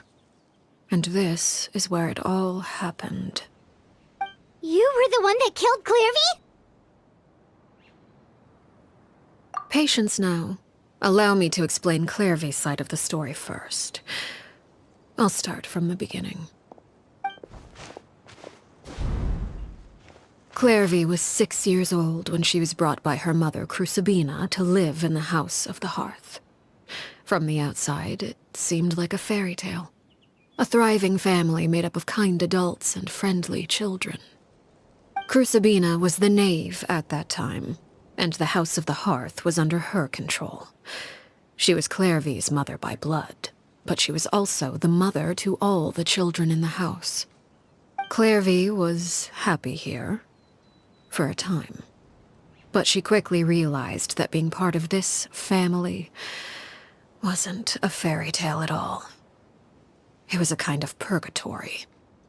Purgatory? Exactly. The House of the Hearth takes in war orphans from all over Tevat. But as for how to raise them, that depends entirely on the person in charge. Crucibina came up with a novel idea. She would teach the children to fight, force them to duel each other, and then crown as the king of the house the child who proved themselves most worthy of inheriting her title. It's difficult to estimate the number of children who died or were maimed in the process. There's little I can say about the ones who died. The ones that emerged with permanent injuries, on the other hand, well, they still served a purpose. They would be handed over to the doctor to be experimented on, or sent away on dangerous missions. Nothing more than tools to be used and then discarded. So those were the experiments Clairvy was talking about. But what actually happened to her? You said that Clairvy was Crucibina's daughter, so if Clairvy tried to convince her to stop what she was doing, Crucibina probably would have listened, right? Despite being Clairvy's mother, Crucibina cared little for her daughter. She forced Clairvy to join the House of the Hearth only as a means to demonstrate her own impartiality as a mother, to prove that she treated all her children equally. Clairvy did try to convince her mother to change her ways, but it was to no avail. After her efforts failed, the only other option was to rise up and try to fight back. Unfortunately, the other children had already been thoroughly indoctrinated into the illusion of happiness Crucibina had created. Of course, there was one exception. Someone Clairvy's age who knew the truth about the House of the Hearth. Her name was Peruere. Wait, the friend that Clairvy mentioned? Friend, huh? I suppose we can call her that for now. Clairvy was a cheerful and passionate person with a tenacious spirit. Peruere, on the other hand, was rather cold-blooded. Her cold-blooded nature allowed her to see through Crucibina's facade. Yet, it was also this cold-bloodedness that prevented her from acting against it. At least at first. While Clairvy longed for freedom, Peruere was convinced that, amid all the fighting and violence, she would make it until the end. Despite their differences, the two became fast friends, united by their knowledge of the truth. Clairvy told Peruere that she hoped to create a real family, where no one would be killed or sacrificed. There may have been a certain naivete to her ideas, but Clairvy proved her determination many times over. She tried countless times to run away, ask for help, or expose the truth. But her efforts only earned her beating after beating. The only thing that kept her going was her strength of will. Even with her body racked with pain, she would still stand on her tiptoes and open the window at night. She and Peruere would look out at the moon together, a fierce longing for freedom shining in her eyes. But one day that light simply vanished. Oh no. What happened? Her hopelessness resulted from a culmination of things.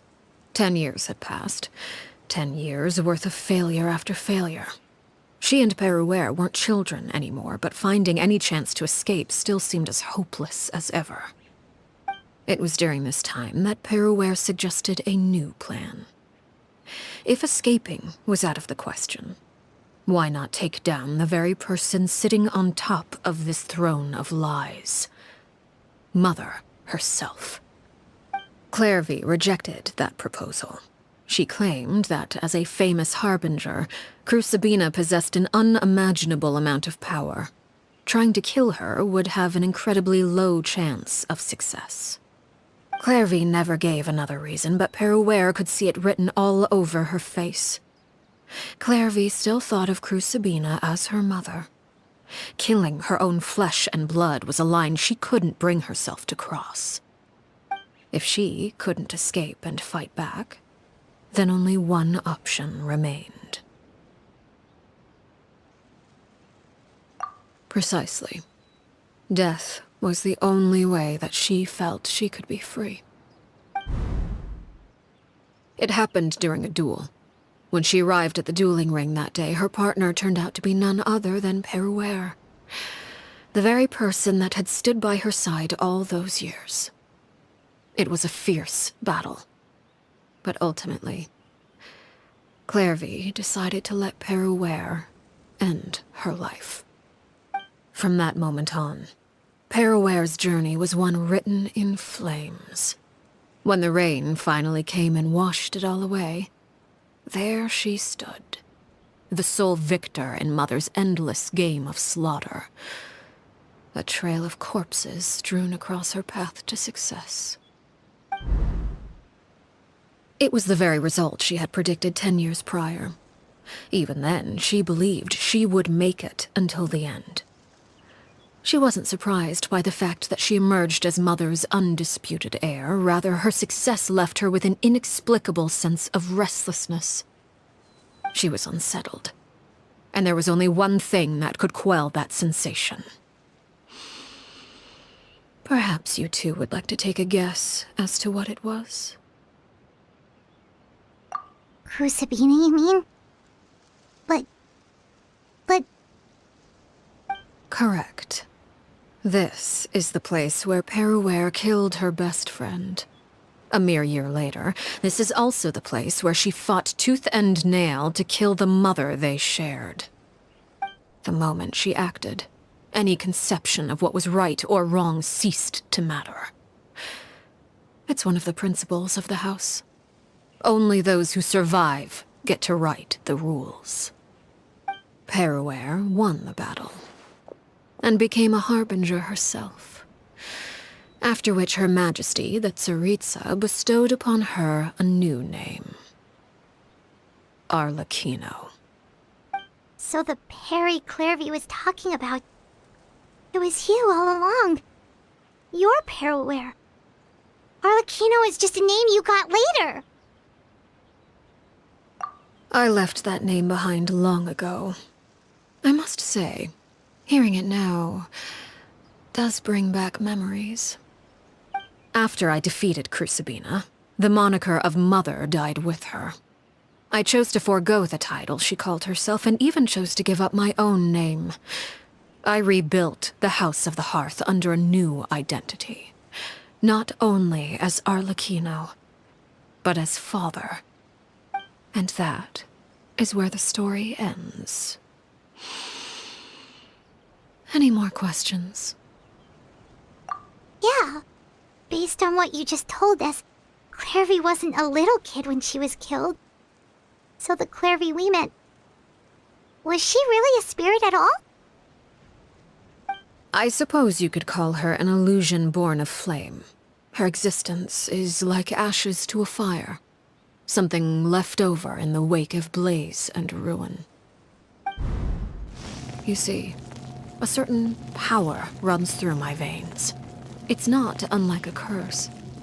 My flames leave behind shadows of anything they consume. Of course, the chances of those shadows morphing into a sentient entity are exceedingly slim. Clairvy is a very special case. Clairvy died when she was 16 years old. But what emerged from the flames was her 6-year-old self. Her appearance wasn't the only thing affected.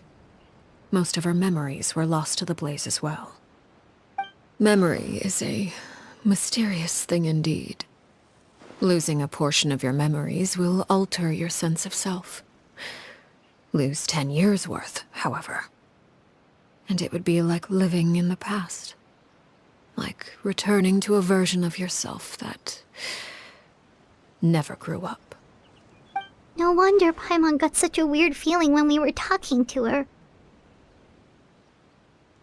Perhaps I should put it this way. Clairvy is someone trapped in time. It may seem like she exists with us in the present, but she truly lives in the confines of her own past. So if all of that is true, then you must have known about Clairvy for a long time. Indeed. She's a rather volatile and unstable entity. Sometimes she would look after the children.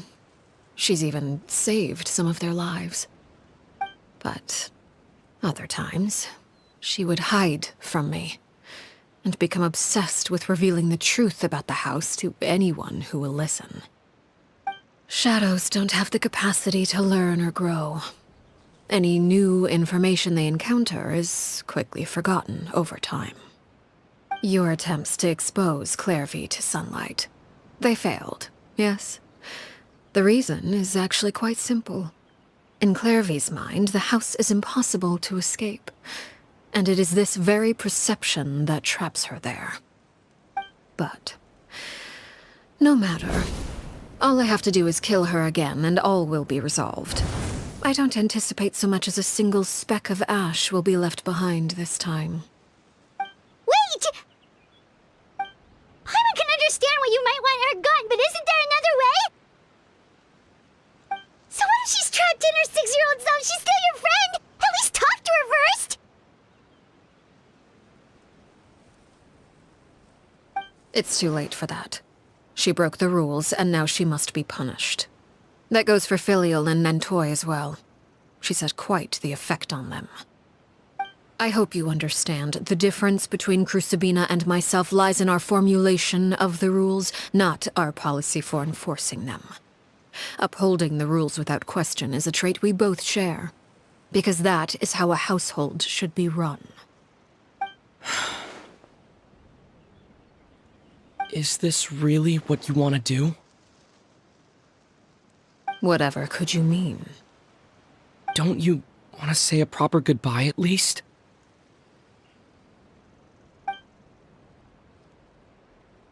Whether as a killer or as a father, there are two things that must be avoided at all costs: anger and sorrow.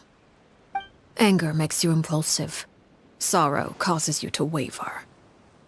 Well, it appears it's about time to proceed. Before we arrived, I told some of my well-behaved children to bring our troublemakers here by nightfall. I do believe I've kept my end of the deal. I give your friends quite a bit more time. As for what happens now, we'll just have to wait and see.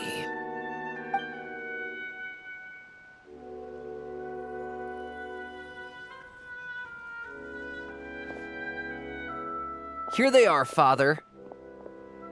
Ah, you gonna execute him?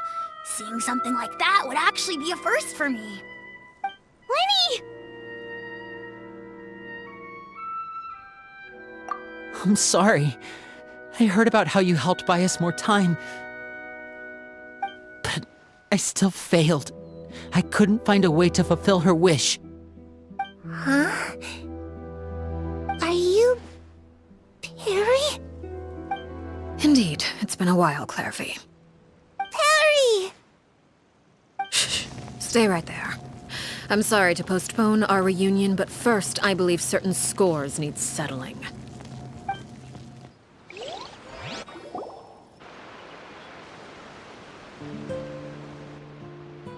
Father, let me explain. Out of my way. Father! You chose to conceal a threat to the house, and for that, you must be punished. Overall, however, I suppose your wrongdoing is hardly the most egregious of the bunch, so I'll deal with your punishments later. As for right now, the more pressing concerns are the traitors among us. By traitors? Do you mean us? Father, let me explain. We didn't mean to... Fultz, why don't you share what you heard? Yes, Father.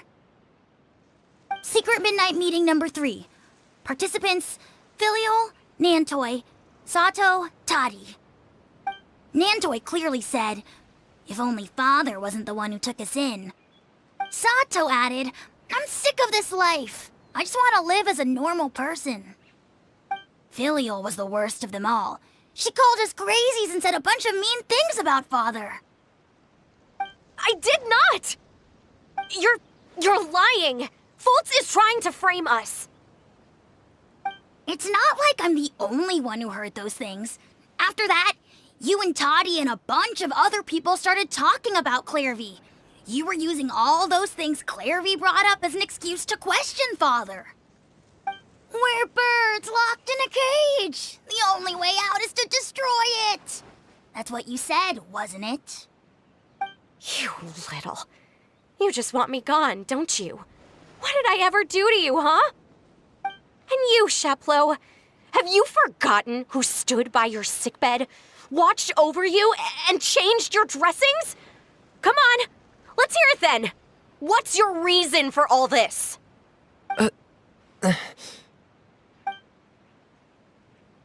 You're wrong, Filial. We don't want you to die. You're our family. Liar. You wouldn't be doing this if that were the case. So why? Why have you backed us into a corner? We all live in the House of the Hearth. You know the type of work we do, Filial.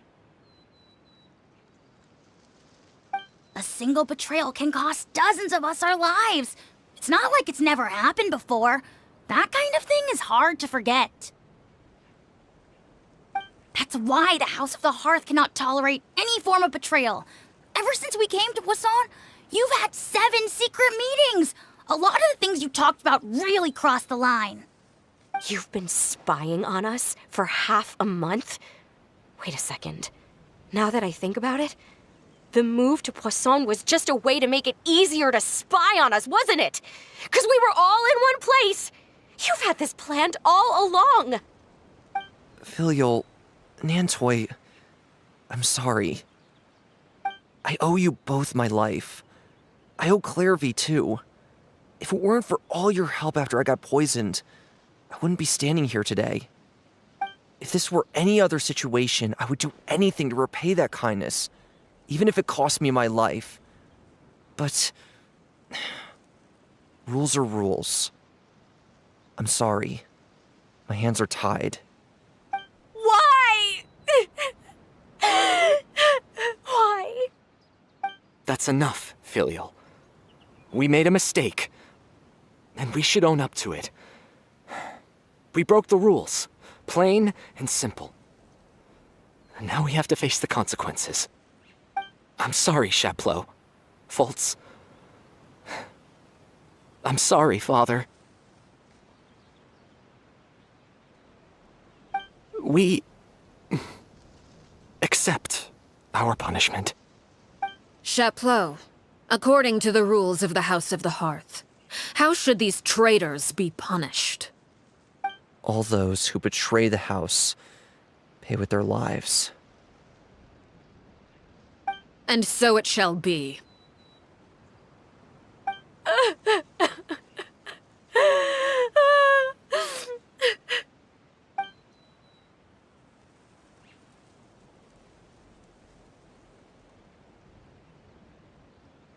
Father, please wait!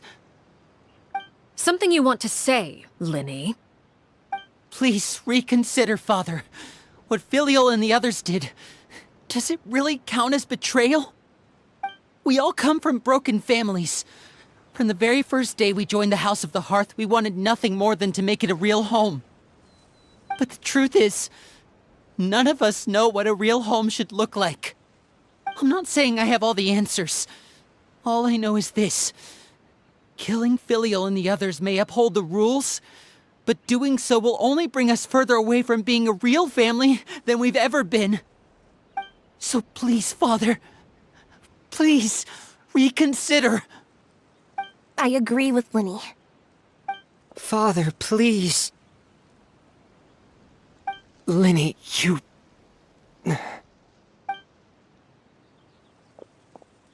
I also agree with Linny.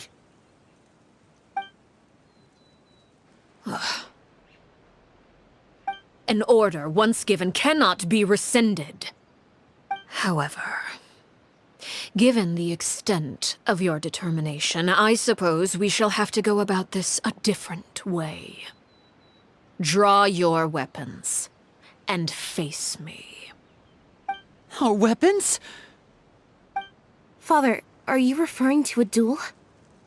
Precisely.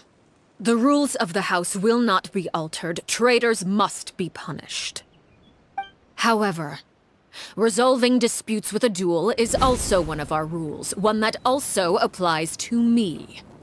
Demonstrate a sufficient showing of strength, and I shall offer a concession. Wait. Beat Father in a duel? Impossible. Father is way too strong, even for Lenny.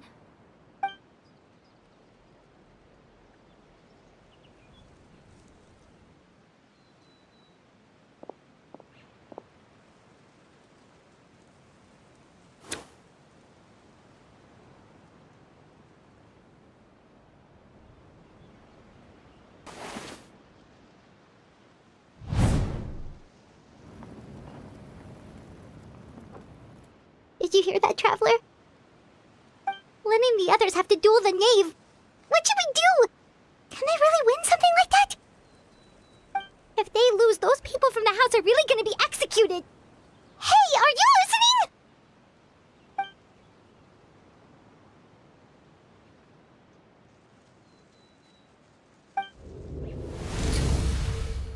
Don't you want to say a proper goodbye at least? Anger makes you impulsive. Sorrow causes you to waver.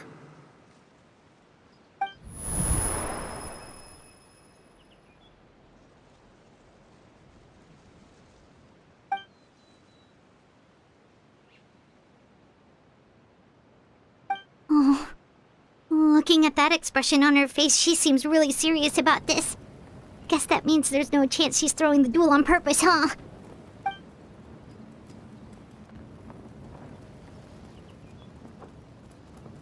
When guests are around, families are often on their best behavior. And any disputes are less likely to escalate. When the time comes, make the choice that you deem most appropriate in the situation, and lend your help to the House of the Hearth. What's wrong, Traveler? Hey, where are you going? Traveler?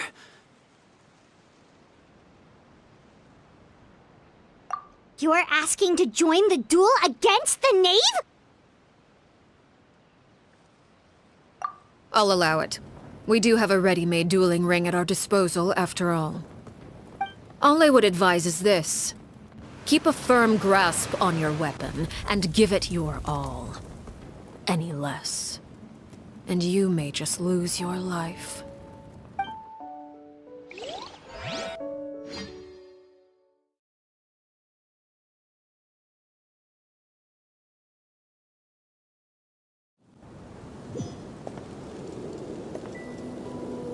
Shine down!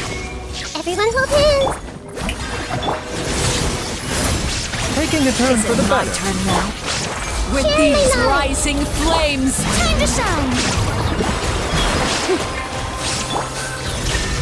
Now you shall perish! Now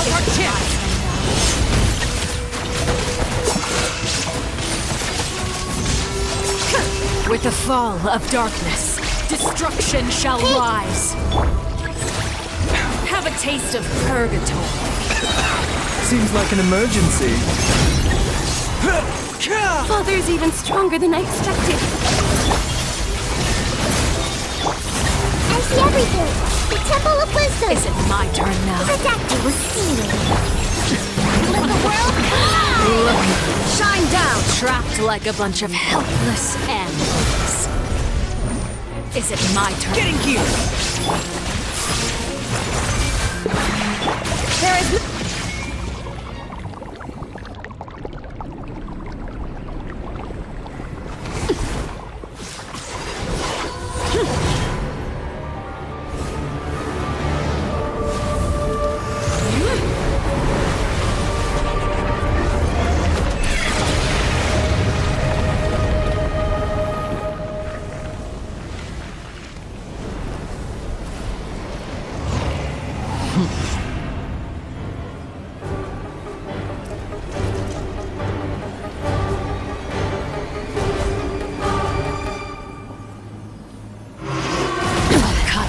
and steal it away. My blade is all that remains. Taking a turn for the better. Yoo-hoo! Make yourselves a room.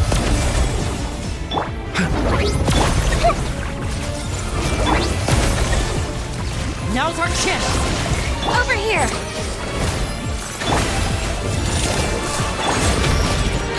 Let my name echo in song. Illusion shut. A bitter pill to swallow. Everyone will please. The Temple of Wisdom. Remember, Watch out for Father's movements! Look out! Son, this is only the beginning.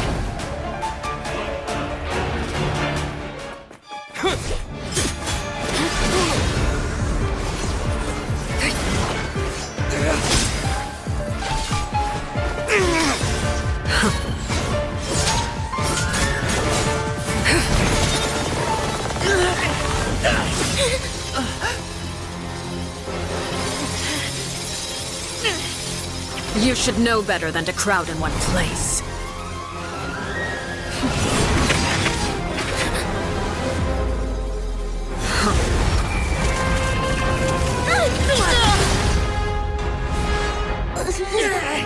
Oh, I know.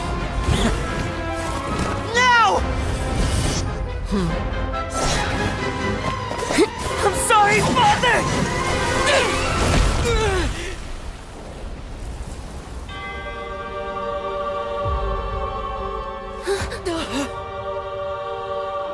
Sorry for what? This pitiful excuse for an attack.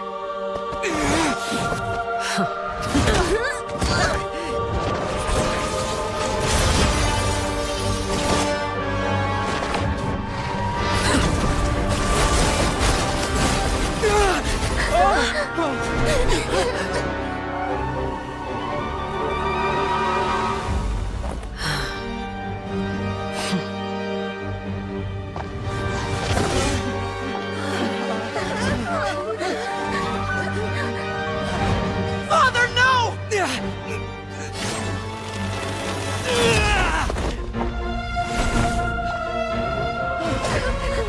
Made it out, did you? You're stronger than I expected.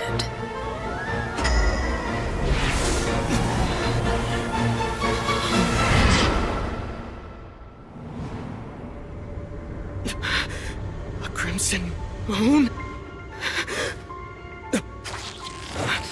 I can't move.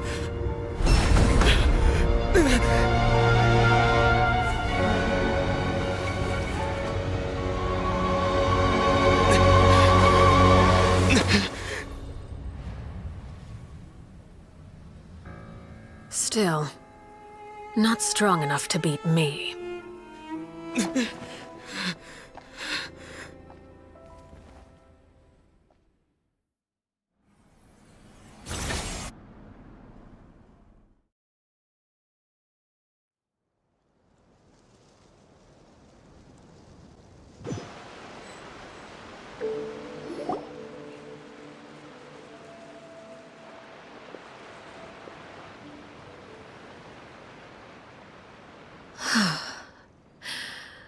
I believe we can end things here. It's not often that we get to enjoy the company of guests, after all. We wouldn't want things to get too out of hand. Brother, are you all right? Lenny, Given that I am the victor of this duel, as agreed, the punishment stands. No! I never thought things would end like this. However, everyone involved in the duel demonstrated a remarkable level of strength and determination. In light of this, I'm prepared to change the method of execution. Elwar, the bottled flames I gave you for safekeeping. Do you still have them? Yes? I wasn't sure what they were for, but I've kept them super safe. I didn't lose a single one. Wonderful. Then, in just a moment, I'll have you administer them. Bottled flames? Indeed. They're the product of a secret experiment. Under certain special circumstances, flames can be extracted from my person and preserved. Once ingested, searing pain will spread across every inch of your body. No harm will come to you physically, but your memories will be burned away. If you can withstand the pain, when you awake, you'll have forgotten everything you know about the House of the Hearth, and will be expelled from the organization. In other words, administering this concoction will kill the version of you that grew up in the house, and give you a new identity.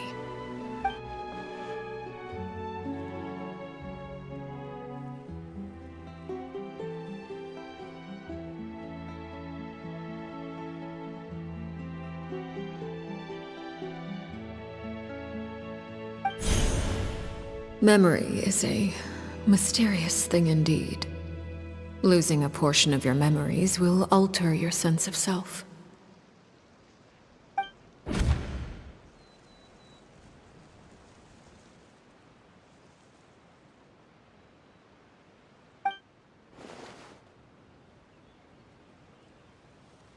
So, you're just letting us go, Father? You misunderstand. Memories are extremely important. Once consumed by flame, the version of you standing before me will die, and our secrets will die with you. So no, I don't intend to just let you go, because the person who survives will be nothing but a stranger. Even so, I won't have to live in fear anymore. I'm sorry, Father. I'm sorry I let you down, but I really... Don't cry, Filial. You haven't left the house yet, so there are still rules to be followed, yes? Remember what I taught you. Anger makes you impulsive, sorrow causes you to waver. Don't let yourself be controlled by your emotions. Of course. I'll remember. Dry your tears, and go pursue the life you really want. Yes, Father.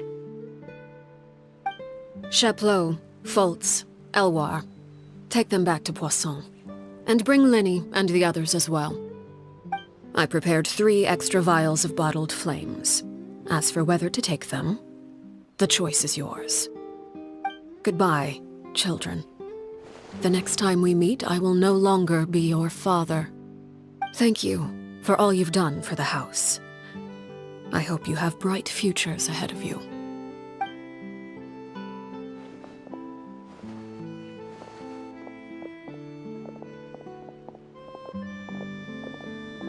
Father.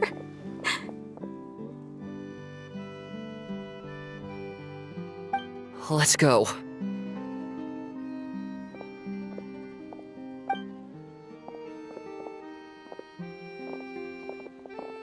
Here, grab my arm, Linny.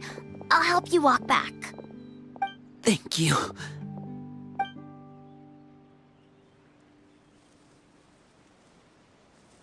Clairvy.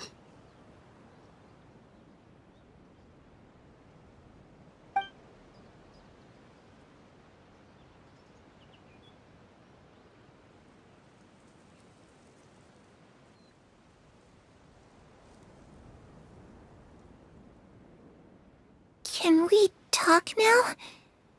I've been waiting for a super long time.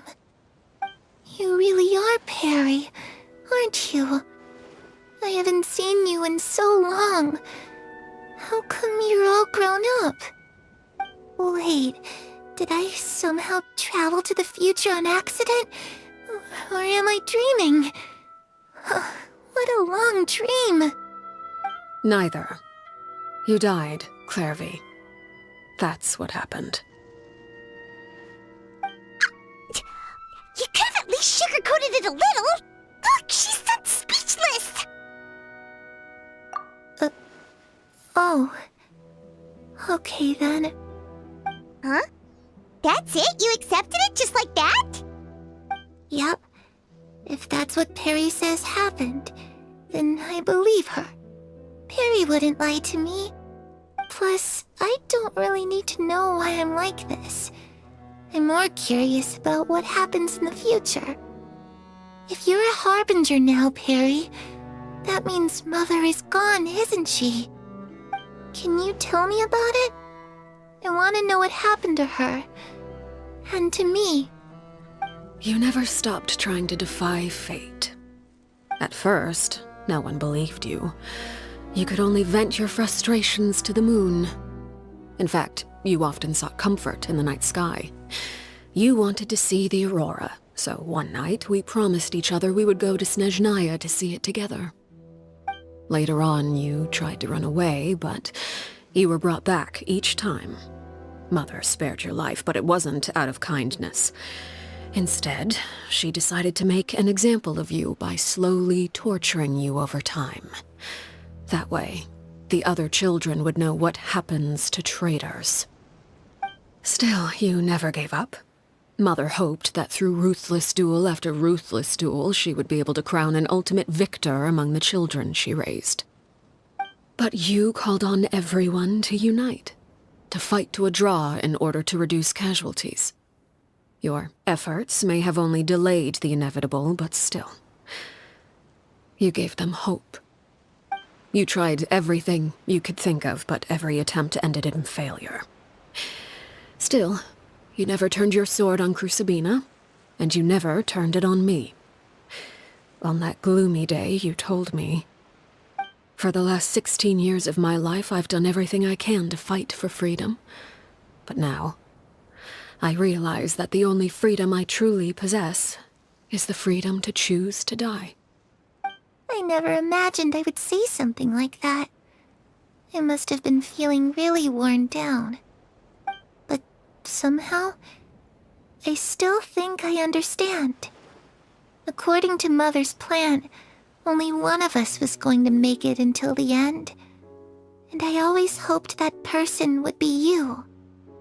If I could do it all over again, I still don't think I would make a different choice. Even when I first met you, I knew you'd be able to do what I couldn't. Is that so? Even now, I'm not sure I truly understand what kind of freedom you were trying to pursue. But as the head of the House of the Hearth and as the children's father, I've tried to give them the most basic of freedoms. The freedom to choose their own fate. It's something I discussed with the Eudex of Fontaine. The children who want to leave the house will have their memories wiped clean of all secrets pertaining to the organization. In return, they will be allowed to live a normal life in Fontaine without being prosecuted for their past. Of course, I won't simply hand freedom to them on a silver platter. They have to fight for it and prove themselves worthy of it. Only freedom that is earned has true value. That's more than enough. That's exactly the kind of life I was fighting for. You know, Perry, I think you're a pretty amazing king, and a really great father, too. I'm really happy that you're the one who took over the house. I guess I do have one regret, though. I still haven't seen the outside world. Well, it just so happens that our dear guests over here have been to many nations and traveled to countless places. Perhaps they would be willing to tell you what the outside world is like. Really? Of course! We've traveled all over the place. We've got so many stories, we could probably talk your ears off for 3 days straight!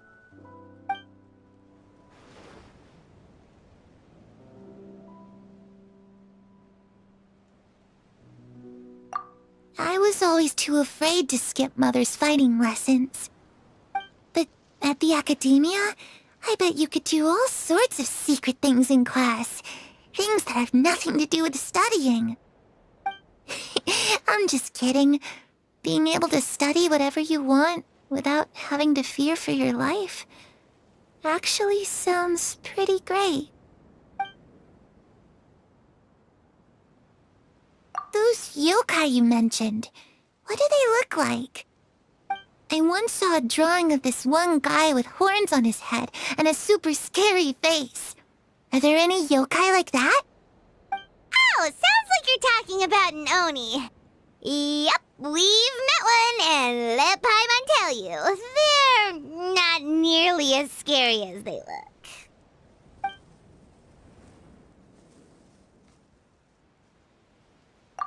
Ah, that's where Mora comes from. I never knew that before. If I had some Mora, I would buy 3 new dresses. One for me, one for Perry, and one for Mother. It's just too bad Perry doesn't like wearing dresses. And Mother, well, she probably wouldn't accept something like that either. I guess I'd just have to keep them all for me then. I could wear a different one every day.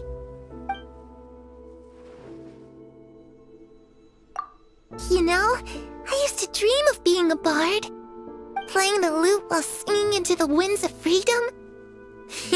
Even if there was no one there to listen, I would have continued to sing no matter what.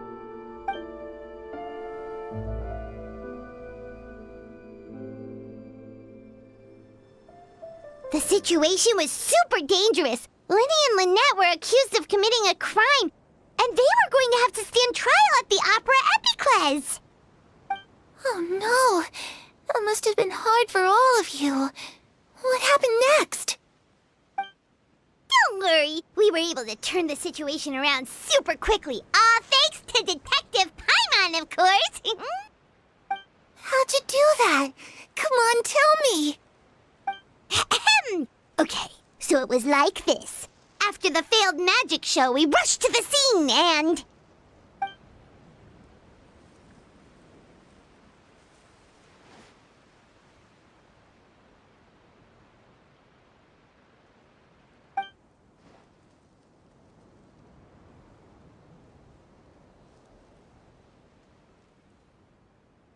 Shadows don't have the capacity to learn or grow.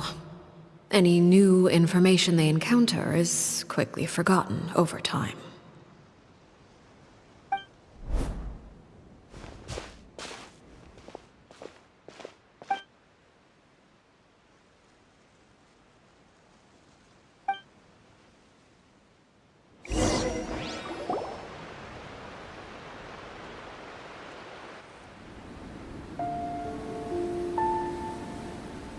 Clairvy, you've worked tirelessly from the shadows to overthrow the House of the Hearth.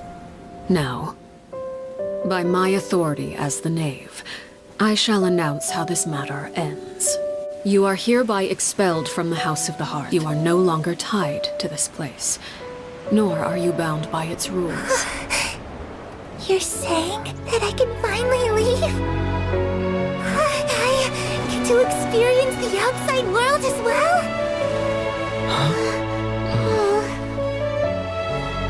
Oh, I almost forgot. There's no getting older for me. Still, seeing who you grew up to be makes me really happy, Parallel. Take care of yourself. Goodbye. May we meet again someday.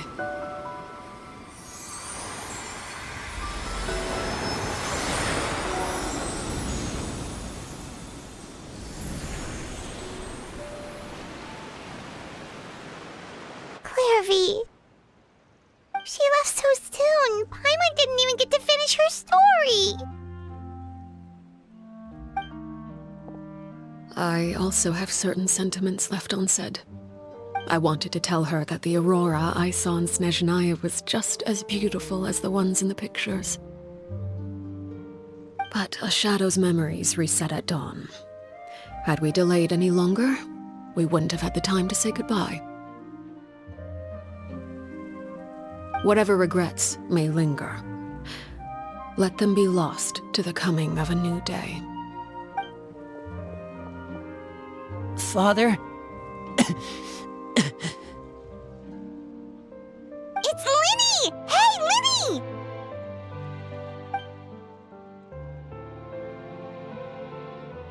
What is he doing back here? Let's go check it out.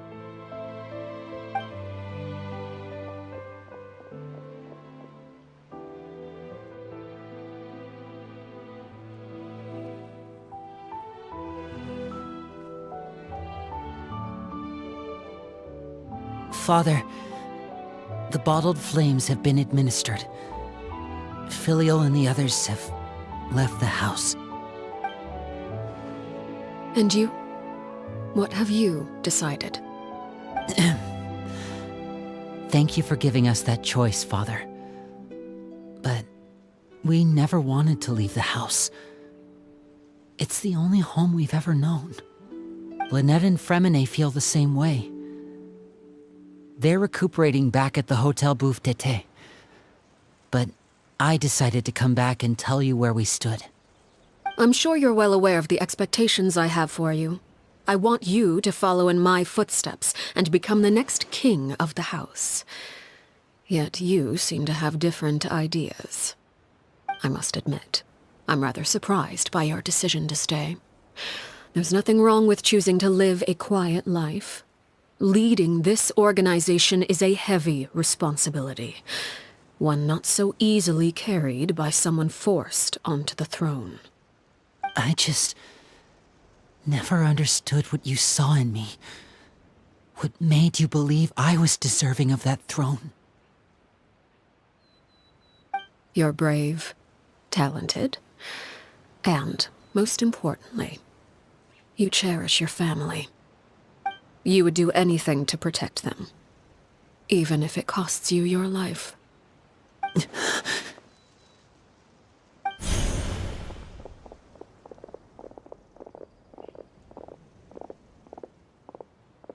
Speaking up back there was so brave of you, Linny. It's all thanks to you that we were able to convince Father to back down. You're a hero, Linny. Hero. Father is the real hero. Had Father gone all out during the duel, there's no way I would have walked away with my life. She must have had it all planned from the beginning, from the very moment she suggested a duel. I'm not deserving of that title. I'm not strong enough or smart enough. You're wrong. In my opinion, all you need to be deserving of the throne is conviction and the necessary strength to act on it. We may have different ideas of what it means to be a family, but you can hardly be said to lack conviction. What you truly lack is strength. For someone of your talent, though, that's something that will come with time. Even without that strength, you still chose to face me in a duel, even though the odds were stacked against you. That capacity to honor your convictions is what I truly see in you. Father. No one knows what the future holds, what tragedy or triumph may be in store. Being at the head of this organization requires the strength of will to face whatever comes. Caution will only hold you back. If reaching a certain standard were required to go after what you want, I would never have succeeded in killing my predecessor. Back then, there was still a considerable gap between our abilities. Strength may decide the ultimate victor, but those who let a lack of strength dictate their decisions or undermine their convictions will never be worthy of the throne. I understand, Father. Thank you. Children must grow up to surpass their parents. Only then can a family continue to flourish. The road ahead is not an easy one, so I'll ask you one last time. Are you certain you want to stay? You've done so much for me, Father, and that kindness must be repaid. Plus, with Project Stuja at hand, there are many dangers ahead, and I, for one, don't intend to back down. Protecting my family at all costs. That's my conviction. Then you're welcome to stay. As for Project Stuja, you need not be too concerned. If those cowardly businessmen and heartless dignitaries try to take us down, I'm prepared to teach them a lesson.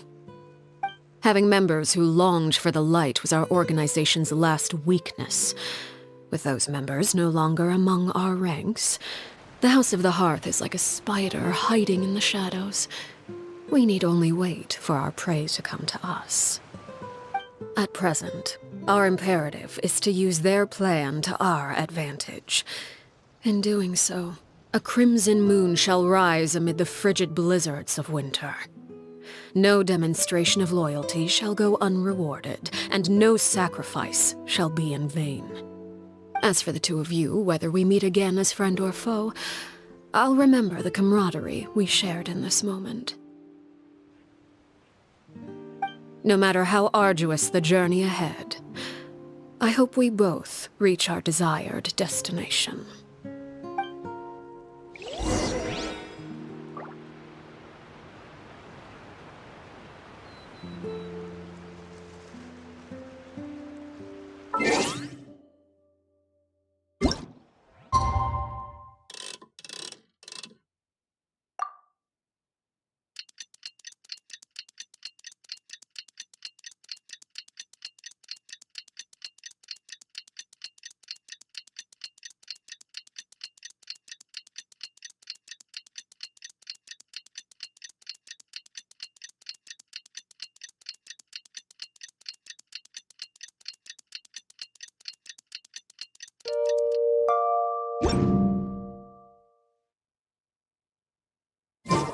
Inactivities. Didn't Linny say that Lynette and Fremine were recovering at the Hotel Bouffe d'été? Oh, Paimon wonders how they're doing. Maybe we should go check on them.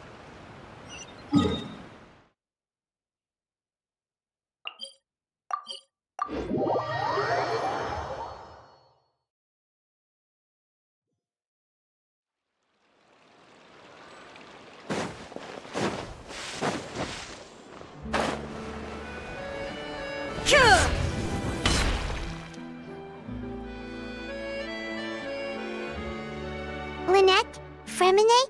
How are you feeling? Much better. Whew, what a relief! What about you? Are you feeling alright? I knew you'd come out unscathed. Us, on the other hand, well, we've been bedridden for 2 days. I couldn't even turn over. Oh, and I wanted to ask, is Clairvy gone? Linny and the other members have left Poisson and returned to the House of the Hearth. According to him, there haven't been any more sightings of a spirit roaming the house. I see. I'm glad.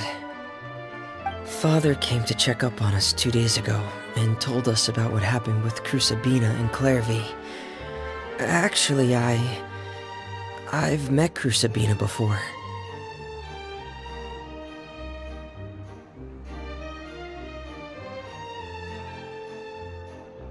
Wait, what? You've met the former knave? Crusabina died a year after Clairvy. It was during the year between their deaths that I joined the House of the Hearth. Crusabina had an extremely cruel and radical way of doing things. While she was alive, the atmosphere in the house was suffocating. When I joined, though, the experiment she valued so much had already come to an end, and all the people involved, dead and injured alike, were gone. Crusabina never talked about the past with us newcomers. A couple of months after I joined, Father killed Crusabina and burned all her files. With that, the names of all the people subjected to her experiments, Clairvy included, were lost to the flames, along with the painful memories they represented. Father took in Lenny and me a couple months after that, but she never mentioned anything about Crusabina or Clairvy. It really seems like something she was planning to keep to herself. The last time you talked to her, did she mention why she kept it a secret for so long? She said she didn't want us to be affected by the darkness of the past. She was worried we'd develop a false sense of gratitude towards her if we knew about it. The foundation of a family should be free of any corrupting influence. Whatever happened in the past, it has nothing to do with who we are now. And that's what Father told us in the end. but I still thanked her for everything. It was only after hearing about what Crucibina did that I finally realized how insignificant our lives could have been. The members of the house meant nothing to her. To say that she valued them in any way, even just as a tool, would probably be giving her too much credit. If Father hadn't taken over the House of the Hearth, I probably would have already... Father rarely brings up the fact that she saved us. She doesn't believe that being indebted to her should be what ties us together. But even if we didn't owe her anything, we would still choose to stay. Because this is our home. We may have arguments or times when we feel wronged. Some people may even choose to leave. But as long as Father is here, we will always have a home. Whether the path before us is bathed in sunlight or shrouded in shadow, we'll follow Father wherever she chooses to go. So I wanted to say thank you for helping us make it through this crisis. Without your help, we could have lost a lot more along the way. Oh, we didn't do anything, really. Of course. You're welcome anytime. Are Filio and Nantoy okay? I actually saw them at a cafe this morning. They didn't recognize me. From what I could tell, they were drinking coffee and talking about one of the operas that started running recently. They seemed happy. If I had to take a guess, I would say they finally found the kind of life they always wished for.